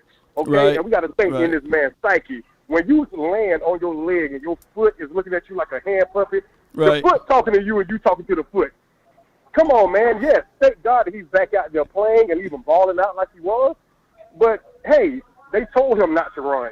You remember when he scored a touchdown this year? Right. He dropped that shoulder, No, against the Falcons. Falcons, yeah. And they jumped on him like, dude, what are you doing? Don't do that no more. So that's in his head as well. So we got to think about that too. But just so far as the win, man, let's enjoy it. And look, I love the Cowboys, but this fan base really irks my nerves, man. It's like, dude, I never predicted this team to go undefeated. Right. When we made our predictions at the beginning of the season, we said, we'll Cowboys be 12-5, or Cowboys be 11-6. So that means what? They're going to have to lose the game in order to be 12-5 and 11-6. They'll learn from it. They'll bounce back. Right, we just had injuries. We just had COVID. You got to think, when guys come back from COVID, their breathing is not the same. I had friends that had COVID. Matter of fact. But hey, Scott, before I let you go, though, now as far as for what I do, you don't think I'm negative of Dak Prescott, by the way. Do you think I'm wrong with my assessment? I try to keep it fair and balanced, or do you want me to say that the man can walk on water every single play? No, not at all. Not at all. No, y'all got me in a difficult shoot right here. You got me in a real difficult shoot. No. Not you. Not you per se. It's the fan base. Like every time he can fart on the field. Oh my God, you can't fart like that. You're supposed to fart like this. Like, good Lord, it's gas. Let it out your butt. The way that you just let it out, it's gonna stink no matter what. Let the man play ball, because every quarterback, even Tom Brady, don't make accurate throws all the time. And if the ball touches a receiver's hand, you're supposed to catch it. They taught us like that in school. Hey, if it's behind you, if it hits your hands, catch it. Make an acrobatical catch. Don't they praise guys all the time for making acrobatical catch? They do. Like, they do. What's the dude name that's with the Rams now? That was on the Giants. When he played against us, he made that one hand catch behind his head. Right. They filled with the Giants. I'm like, dude, okay, that ball was behind him, but he caught it and got all the praise. Right. Dude, if it's in your hands, catch it. Okay? We just need to look. We got this win. Let's build it. Remember, everybody had COVID. I had a friend that had COVID. She's the lead singer of a famous gospel group. She could barely talk. She couldn't even talk. She sounded like a mentally disabled person when she tried to breathe and talk. Right. So we got to understand, COVID is no joke. So with Cooper coming back, the man was out there for what, maybe 6-7 plays? Right. His breathing got to get back right. You know what I'm saying? So let's just keep all this stuff in mind. Let's enjoy this win. Get back on track. We had a few bumps in the road. That's what teams could definitely have, bumps in the road, and learn to overcome them. No doubt, man. Scott, appreciate you, man, so much, man. Let me clear out some of these phone calls here, man. I appreciate you, man. Shout out to my dog, man, Scott. Hey, check him out, man. He's a comedian, man, and he's a comedian that don't cuss. I love it, man. His work is impeccable, man. Check him out. Shout out to everybody that's watching. Here's the truth, man. True story. I went to True Luck Restaurant. Beautiful steakhouse in Dallas. You know what I'm saying? And you ain't coming in there when it's not payday, basically. They cooked and they prepared my food wrong. Should I sit there and say, hey, no, I'm going to eat the food anyway? I'm paying a bill that's north of $300. It was for a good celebratory moment. It's called True Luck Restaurant. Or should I go and say, hey, waiter, this is not what I asked for, because these are the things that I want. Is that me being a wrong person? Is that me being a person that I'm spending my said money at True Lux? Is that me being a horrible person? Or is that just me being a person that demands and declare and decree that I want to get what I'm paying for? That's not the wine I ordered. Matter of fact, this is not the dish I wanted. I have a set of expectations, right?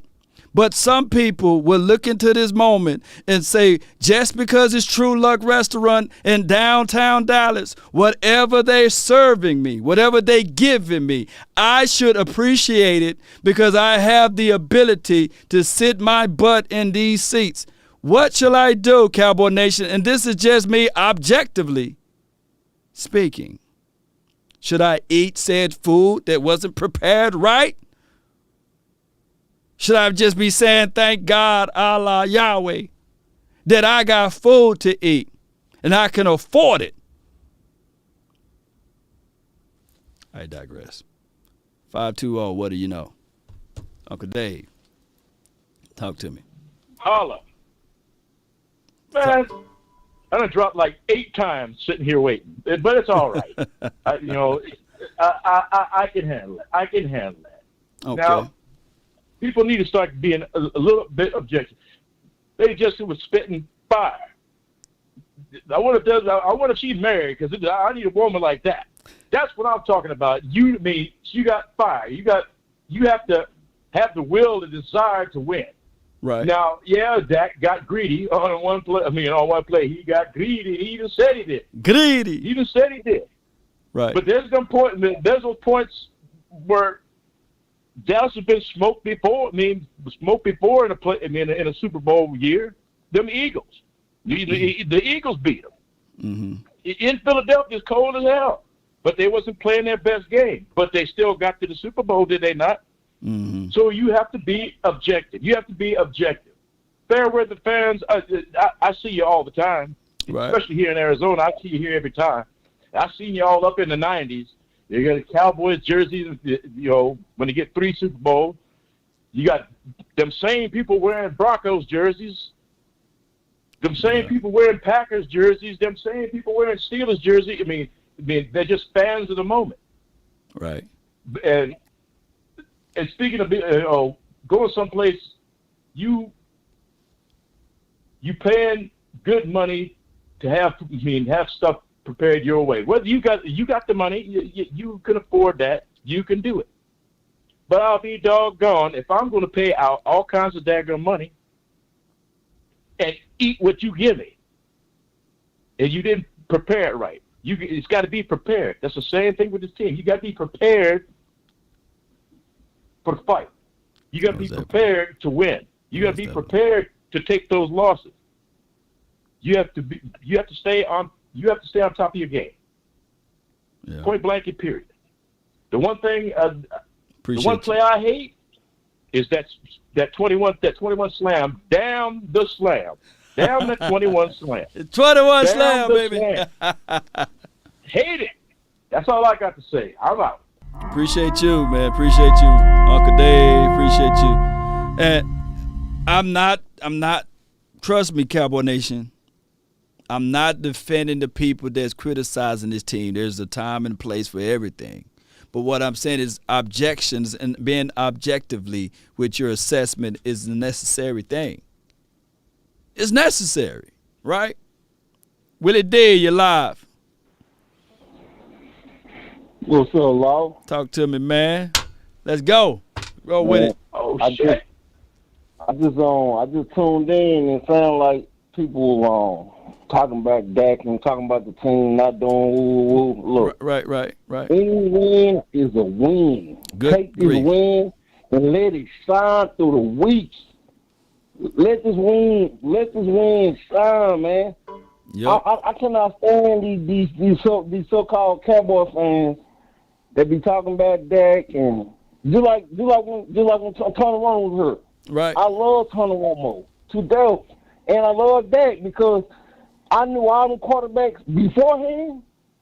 Well, they sucked out loud. I'm trying to tell people, look, Dak is okay. He's not the problem. Big facts. I don't give a fuck, how bad he might have played today. We won the game. We can win every game by 1 point. I don't care. I want the W. Right. And also, I want to say that the first touchdown drive, he hit Cooper, then he hit Lamb, and then he Gallup. I love it. In his defense, Micah Parsons, man, we hit on him. That's all I got to say, man. Y'all Cowboy fans need to ease up, enjoy this win, and the team needs to rest up. And this Sunday we off, go up to Washington, handle business. No doubt. Many bye week, man. Appreciate you so much, Willie D. All right, Cowboy Nation. We rolling out, and now we're going to establish the 1 minute phone calls, man. It's getting late. All right, but I appreciate everybody for tuning in, man. I really appreciate everybody for being part of this episode here. Like I said, we're going to go over these numbers once again. Dak Prescott, 26 for 40, 238 yards, 1 touchdown, 1 INT. Tony Pollard, 7 carries for 71 yards. Ezekiel Elliott, 13 carries for 45. CeeDee Lamb, amazingly, 7 catches for 89 yards. And Dalton Schultz, once again, proving that he's earned his grain of salt out here, 5 catches for 43. And Amari Cooper, 2 catches for 41. And he established his presence. And shout out to Micah Gallup for 5 catches for 36. Those were your receiving leaders there. Your tackle leaders for this game, of course, Anthony Brown, 10 total tackles, 9 solos. Two pass breakdowns or bat downs, basically. And J-Ron Kearse, he had 2 tackles for loss, 1 INT. And if you look all the way down at this list, you would see D-Law had a quarterback hit with 2 tackles, as well as my guy Micah Parsons with 5 total tackles, 2 solos, and 1 sack. And man, my goodness, Parsons is on a pace right now that is unbelievable, man. This guy can probably end the season with 18 sacks, man, given at the last 5 games that we got left. And we got all of the month of December right in front of us. Last month alone, I think he had 6.5 sacks, man. It's just crazy numberings all together, man, Cowboy Nation. So we're looking good. Technically, we are looking good, Cowboy Nation. I really appreciate everybody for tuning in. Let's pick up these people on this phone. We got Thomas, man. You live, baby. What's up, Law? Nothing to it, man. Talk to me. Hey, man. I know I'm about ready to piss off a lot of people in the chat. Right. And I don't care. Right. I don't give a damn. Shoot it. Look, we won tonight. Savor the victory. Right. Forget about performance. Mm-hmm. Low, kudos should go to our defense for that second half performance. I was in the chat, and I haven't heard anybody mention anything about our second half performance on defense. I'm going to tell you something. There are going to be games like this. There have been games like this. I'm old school. I've seen games where good teams didn't play good, but their defense won the game for them. No doubt. And everybody is not looking at that is concerned. And don't forget this. Mm-hmm. You need to put a countdown on the rookie sack record because Parsons is 4.5 sacks away from tying a record set by Javon Kearse of the Tennessee Titans. Remember, Javon Kearse is the cousin. I take it back. He is the nephew of Uncle Kearse that played with the Cowboys. Yeah. Appreciate you so much, Thomas, man. Appreciate you, man. Thank you so much for calling in. All right, bro. Let's Good call from him, man. Good guy, man. Follower of the channel for a long time. Let's go with Mr. Passion, man. You live, baby.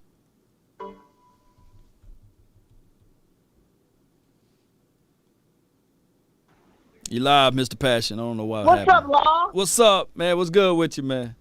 You know, brother. You know I miss you, homeboy. How things going? How's the family, homie? Man, the wine is great, man. The family is wonderful. And, hey, we're 8-4. We got 5 more games.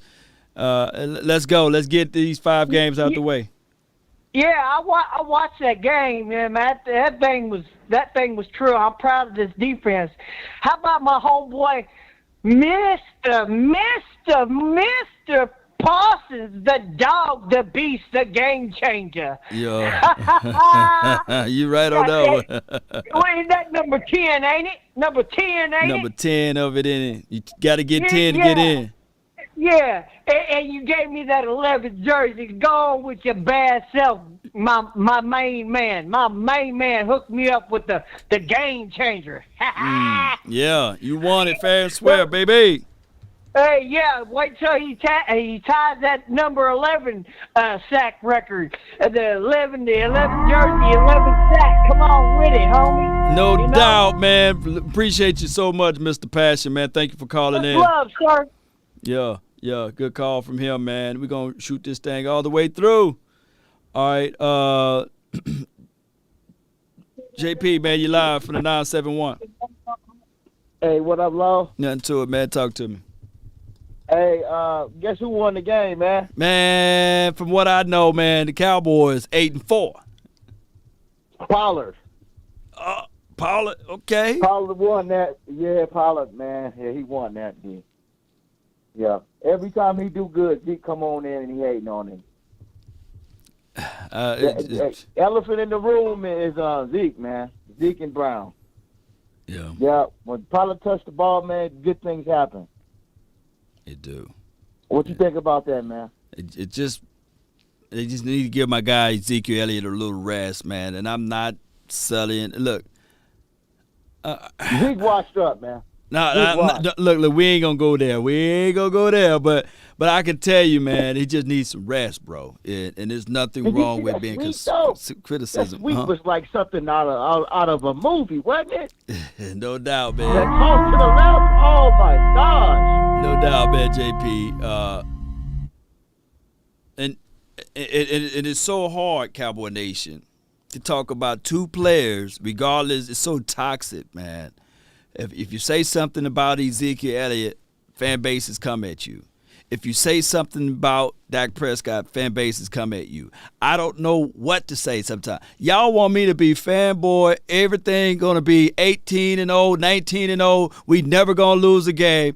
And it's so hard, Cowboy Nation, to be sitting in this seat, being objective, and trying to go through a 3-hour or 4-hour situation and just lying to kick it to y'all. Y'all want everybody to walk on this thing and say, okay, the Cowboys going to win every game. I get it. We do get a lot of heat from outside noises. But at some point, y'all got to be strong enough and tough enough to get the good with the bad. Y'all do. It's to the point that, man, at times I be like, man, what y'all want me to say with this? But with Ezekiel Elliott, there's no shade at him when I say this, Cowboy Nation. He's not trash. He's definitely not trash. And he's not a washed up. Ezekiel Elliott just need to take a little rest. Now, that's just the reality of it. So I encourage y'all, you know what I'm saying? And I'll challenge somebody. If y'all want to pull up the all 22 and we can pull up the tape and we go line for line for series, and I'll do it. Yeah, I'll do it, and I'll tell you this is what should have done in this particular situation and moment. But let's stop being let's stop being the team that cannot handle constructive criticism, whether it's a win or a loss. And I try to be fair as balanced as possible. I'm trying. But I'm not a fanboy. If y'all want to go to a channel that everybody's saying that the sun shines and rainbows, and I'm telling you guys, tonight it's LIS, it's let it shine. But if you feeling jumpy and froggy, go, leave. I'm not going to lose no sleep over it. But I'm telling you guys right now, y'all going to get the good, the bad, and the ugly from me. Y'all not finna get fanboy. Y'all not finna get that talk from me. And it's really, I'm almost to the point, I'm almost about to cuss. But let me let the 228 jump in. You 228, you're live. Hey, how you doing? It's good. Everything's good. Man, it was a good game tonight, man. I just want everybody to relax, It's a long season. People also got to realize this team just went through a gauntlet. I mean, we had 3 games in 12 days, guys. 3 games in 12 days. Guys are banged up. It's that point in the season where everybody's going to be a little banged up. Everybody's going to be a little tired. Zeke does need the rest. But at the same time, we got to figure something out. Now, I think what did go unnoticed, you could definitely tell that O-line they feeling it. No doubt. It wasn't noted. It wasn't noted today that the O-line coach and his assistant are both out due to COVID. So you had COVID run through that building like it wasn't nothing. No doubt. So this is a part of the season where these things come. Just be glad you got out. No doubt, man. No doubt. My guy from Mississippi, baby. Appreciate you, man. Appreciate you. All right. It must be getting late. All right, so let's conference has been locked. Let's pick up Shreveport right quick. Let's 30 seconds this thing, man, before we clear this phone line out. Shreveport. Hey, Law, what's going on? Talk This to Big me. Mike. Big Mike, man. Talk to me, man. Hey, man, I want to just go on the thing what you were saying about Zeke. Hey, you're right. Zeke need the rest, but they got him in there to pick up blitz. But like Brother said, you got to do more than that with it. Right. And people trying to say Zeke through Pollard, he's a good back. They Right. complement each other, but don't Pollard by himself is not that. He had 59 yards on 1 carry. The other 6 yards. Yeah, the other 6 carries were for 11 yards. No doubt, man. I appreciate you from Shreveport, man. Thank you so much. All right, the thing is, Cowboy Nation, I'm finna cut it off. I got a couple more calls. I recall people was yelling and screaming for Troy Hamrick to be the starting running back, and I was sitting there saying, it ain't that easy. People was literally yelling, Troy Hamrick, he's better than Emmett. Y'all let me know what Troy Hamrick did the next year. 432, you live. Yo, what up, Law? How you doing? How you Man, doing? All is well. I'm happy. We 8-4. Yeah, a win is a win, but I just got to say this. Our O-line needs to be dominant. I miss our dominant O-line. Why don't we kick Steele to right tackle and move Collins into left guard? That just seems like such an easy solution. How do you feel about that? All right, so they might do that. They said they're going to look into some things this mini break. But right now still got that C-19 protocol situation. And McGovern, he's good and all, but I think that they like him better in that pro power jumbo set. So that could be the situation there. Good call by the way. Good call by the way. All right, we got the 706. You live. You in the mix. What's good, Law? I appreciate you having that talk with us tonight because everybody think everything always going to be hunky-dory with these Cowboys. Right. But it's not. Right. And, Zeke needs rest. He needed it 3 weeks ago when he first hurt the ankle. And I'll tell you, everybody want the offensive line to be so dominant. No, the ball need to come out their hands a little bit quicker. They need to get these balls to these backs quick. Swing passes in the flat. Dump it off or whatever you got to do. Let them run after catch. Rack. Right. That's what Tony Pollard is. Rack guy. You know what I'm saying? No doubt. Good call from you, man. Get the ball out quick. Let this thing roll. All right, from the 817, you're live. Is that me? Yep, that's you. What's up, Law? God damn it. Talk to me, man. Hey, I just want to say, for all the people hating on Dak Prescott, that stuff is stupid. The Saints are at a very make-and-break point in their season right now. Big facts. They were putting his balls to the wall this game. They were putting everything they had out there. Taysom Hill broke his middle finger in half, and he still kept playing the entire game. Whoever is sitting here crying and boo-hooing about, Dak did this, our defense didn't do that, cry about it. Keep crying. doubt. Wait for the playoffs. Wait till Zeke is healthy. Wait till the whole entire offensive line is healthy. Wait till Dalton Schultz quits getting hit in the head every single time he catches the ball. Just wait. That's all I got to say, Law. Appreciate you, man. Good call from the 817, man. Good call. Final call of the hour, 951. You live, baby. Talk to me. Hello? Yep, you live. I just want to say I appreciate you, Law, but I'm one of those Cowboys that keep it real, man. Anthony Brown, he needs to sit his butt down and, keeping it real about Dak. I love the Cowboys. Dak Prescott, that man need to go somewhere and pray, man, because he ain't playing good, and I'm real enough to say that. I love the Cowboys, but Dak right now, you got to call it for what it is. This was an ugly game. Dak Prescott, he got to play better than that, man. No doubt, man. I feel where you're coming from. I appreciate the assessment there. All right, so at least, it's fair and balanced, man. And that's all we're asking for people to look at it. Now, do we need to go? No, we just need to improve on certain things, create plays that can help us out down the line against the Washington team, and create moments and situations that we can come victorious. We got 5 games. We are planning to get into the playoffs, right? But we are also planning to make a statement in the playoffs, and this is not no one-and-done situation. The game that we played tonight against a playoff true caliber team, you can't play that way. So you got to look at everything and say to yourself, let's improve on the small things, okay? But tonight, LIS to tell people, how about them Cowboys? Let it shine and continue to make sure that we focus in for this month of December. I'm not mad at anybody. I'm just sitting here. I'm just trying to tell y'all these are the realities of life. There are going to be ups. There are going to be down. There will be rain that come your way. Make sure you purchase the umbrella and don't wait for it to rain to say, okay, now look for the umbrella. Hear me out, Cowboy Nation. The person that had all of his gifts, that took his gifts and buried it and waited for the person to come back, the master to come back and say, what you did with my talents, right? You have to go out there and make things happen, Cowboy Nation. You got to. You can't just sit on your hands, Cowboy Nation, and let me know where I'm wrong. Because what I know, the person who did the least with their talent, they gave it away to the person with the most. And right now, Cowboy Nation, we are the team that's not doing the most with our talent.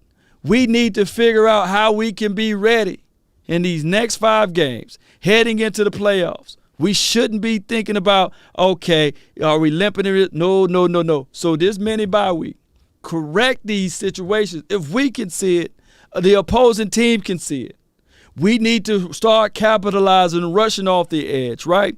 We need to make sure that when it's man-to-man defense, yes, our defense stepped up, but we need to make sure that our playmakers are eligible to make plays and make the necessary adjustments. I will say this, in the second half, Dan Quinn did those things, right?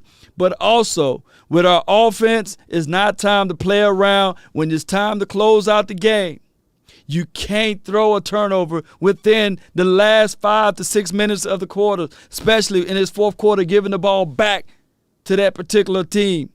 Because any team with a sure, formidable offense would have scored, and we'll be talking about a whole nother outcome. Remember, everyone have a reason, but results are what matter. But we can still look at these games and give objective reasonings and objective thoughts, right?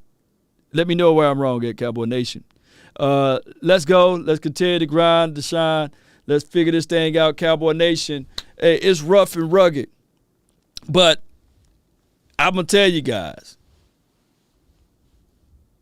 there's no time to play around, right? Get back to the things that we were doing on the front situation. Get back to the graces, Cowboy Nation. Let me get on out of here. Y'all know I don't sleep. Team play is the key. Operations and procedures to make sure that you got everything in the right places. I'm talking to you guys like this because I mean it. I'm not playing around with my food. It's time to eat. Now it's time. When you think everything is okay, just when you say to yourself, hey, don't worry, Law Nation, now it's time to dig a little deeper. Now it's time to pull out the reasonings. Because what happened in a victory, sometimes you overlook the flaws, but you got to dig a little deep, lock in. Tell everybody you pat each other on the back and say, hey, are you tough enough? Are you ready to go through this day? Who have that mentality? Micah Parsons. Listen to his interview. Go back and listen to it. He's right now saying, I'm not finna eat no Cheetos. I'm not time to celebrate right now. We got a long battle to go. The war is pretty much just beginning. Listen to his words. The same people that talked about Dak Prescott, even Dak Prescott said, hey, it's time for me to take better care of this ball. It's not time to gamble. Parsons just right. Justin, Defensive Player of the Year, is there. If you want a thing bad enough to go out there and fight for it, to work day and night for it, to give up your time and your peace and your sleep for it, if all of your desires, not some of them, but all of them, is right there in front of you, and if dogged and grim and perceived and beset it with the help of Almighty, you will get it, Cowboy Nation. You will flat out get it. It was difficult sleeping out of my car. It was difficult not knowing where the next meal was coming from. With $5.41 left in my bank account, waiting till the next week. Y'all thought that I'm supposed to say I'm doing good? No. You gotta climb up out of that thing. You gotta figure things out. Get it together, Cowboy Nation. Get it together for your life. Get it together for being hungry. You want to go get your seconds and third. Never be satisfied with the moment of time, Cowboy Nation. That's been my time. I really thank you all for yours. And remember, you're listening to nothing but the best. Let's go, Cowboy Nation. We up out of here.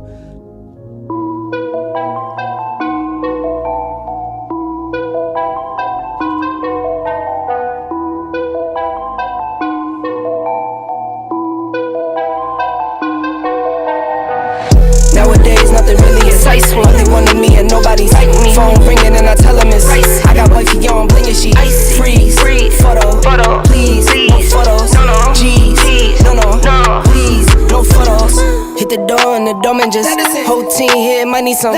Still young, but I move like a new deal to my lawyer. If you're down in my management, I'm just warming up, wait till I old producer saw the numbers one. Different colors in my baggy like chalk it up. Talk of the town where you're talking up. Wanna get you a ring and you tough enough. Wanna get you new things with your pockets dull. Run it up. I used to be quiet and out of luck. Now I move up and move humble cause the hate and the jealousy. My mama telling me count up your blessings and run it up. Nowadays nothing really is ice. Only one of me and nobody's like me. Phone ringing and I tell him it's ice. I got wifey on blinging, she freeze. Photo, please, no photos. G's, no, please, no photos. I keep giving game away. I put game on layaway. I got paid to play today. I get paid to stay away. I get paid on rainy days. I might make it rain today. I got paid off pain today. Thought it'd take the pain away.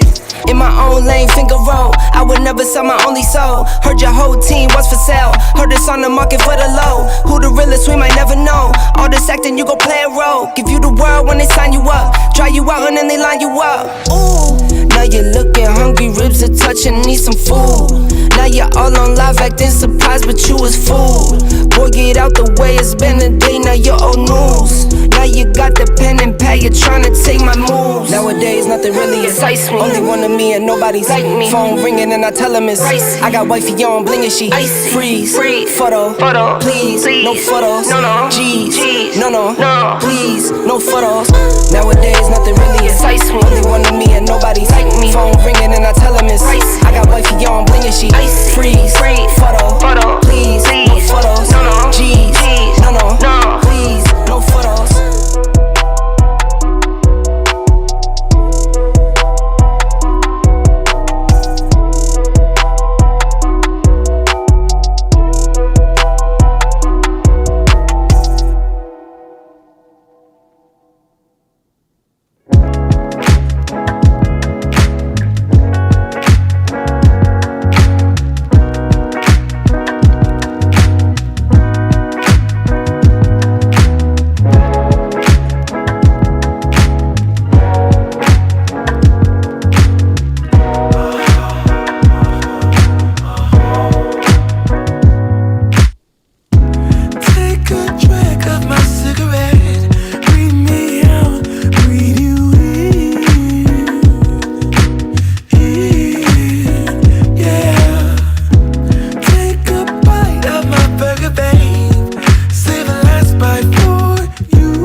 Sunlight that always stays.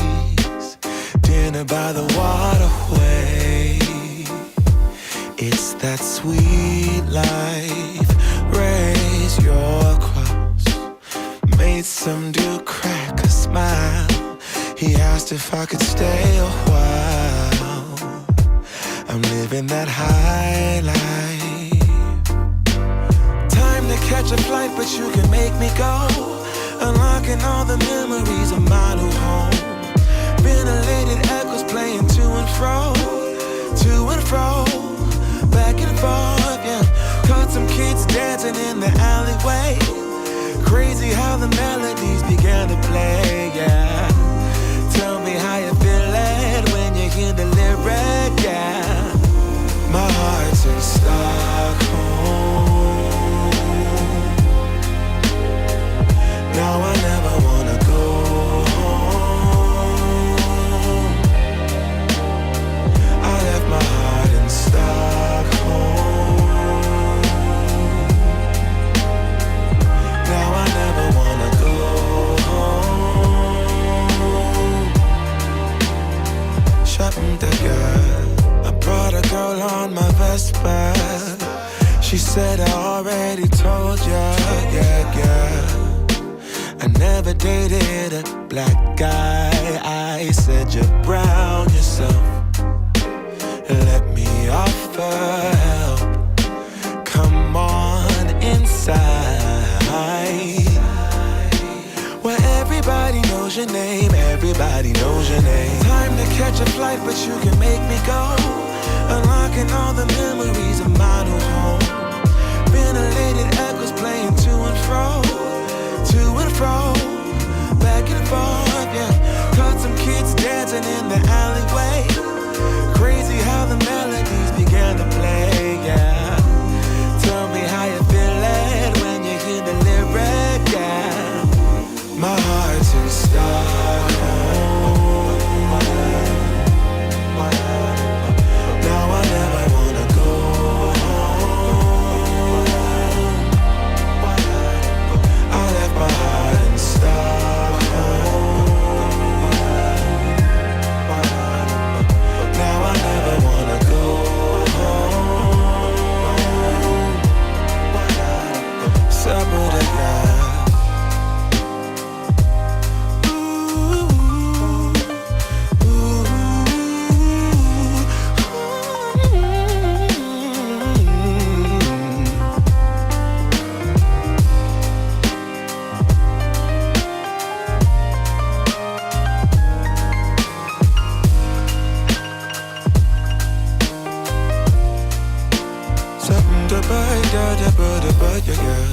Sunlight that always stays. Dinner by the waterway. It's that sweet life, sweet life, sweet life. I never wanna go home, go home. I'm living in Stockholm, Stockholm. I never wanna go home, go home. Living in Stockholm, Stockholm. I never wanna go home, go home. I'm living in Stockholm, Stockholm. Yeah. Shut up, I get the bed, the bed. Never get good, never get good,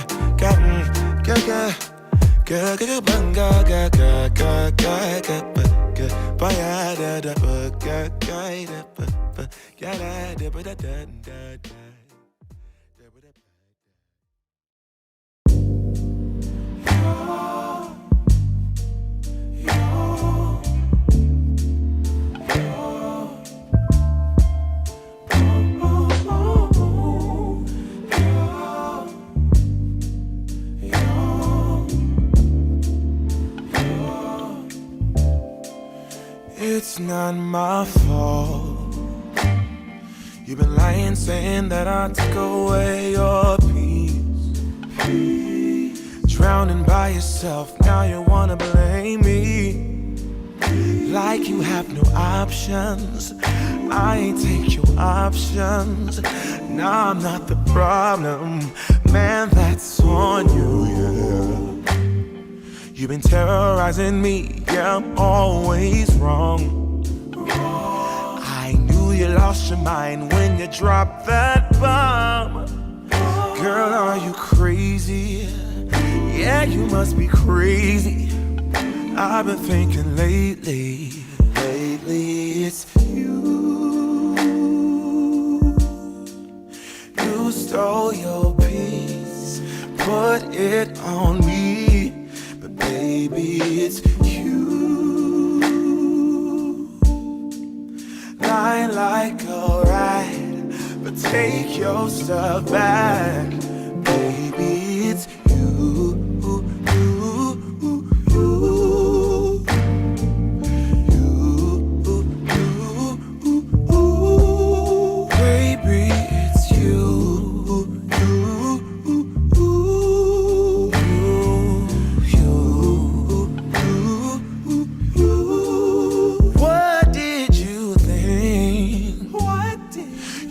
Whatever, and I would never. Yeah.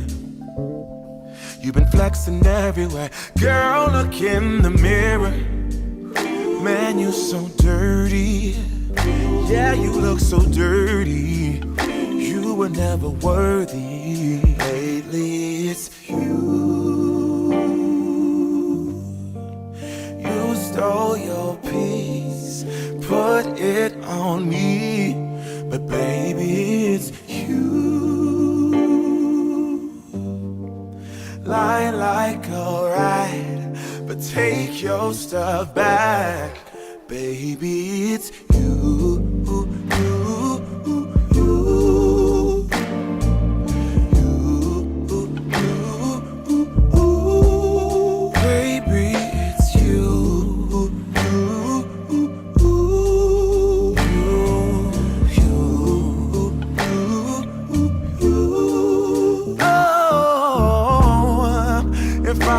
The weather, then every day would rain on your parade. Shine, you can't change, yeah.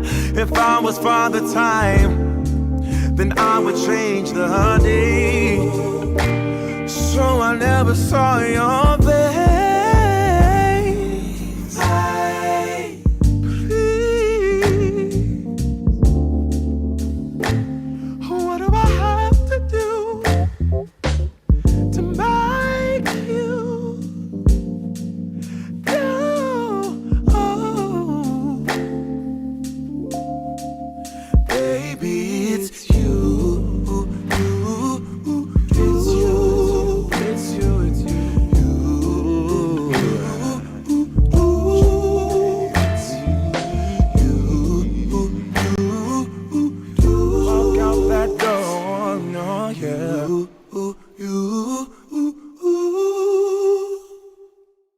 I could really use a change of scenery. Yeah. Everybody smoking all the greenery. Yeah. Close the match cause they were handed down to me. But I'm still fly, I know. All right, Cowboy Nation, that was the songs by Revel Day. Really appreciate everybody. The same people that play this one. Same people. Let's go. Thought I'd give you a sample of their music there. Good guys, good, wonderful people. We up out of here. Appreciate y'all. Mellowed out. I'm okay now. I was a little hot, but the music calmed my soul.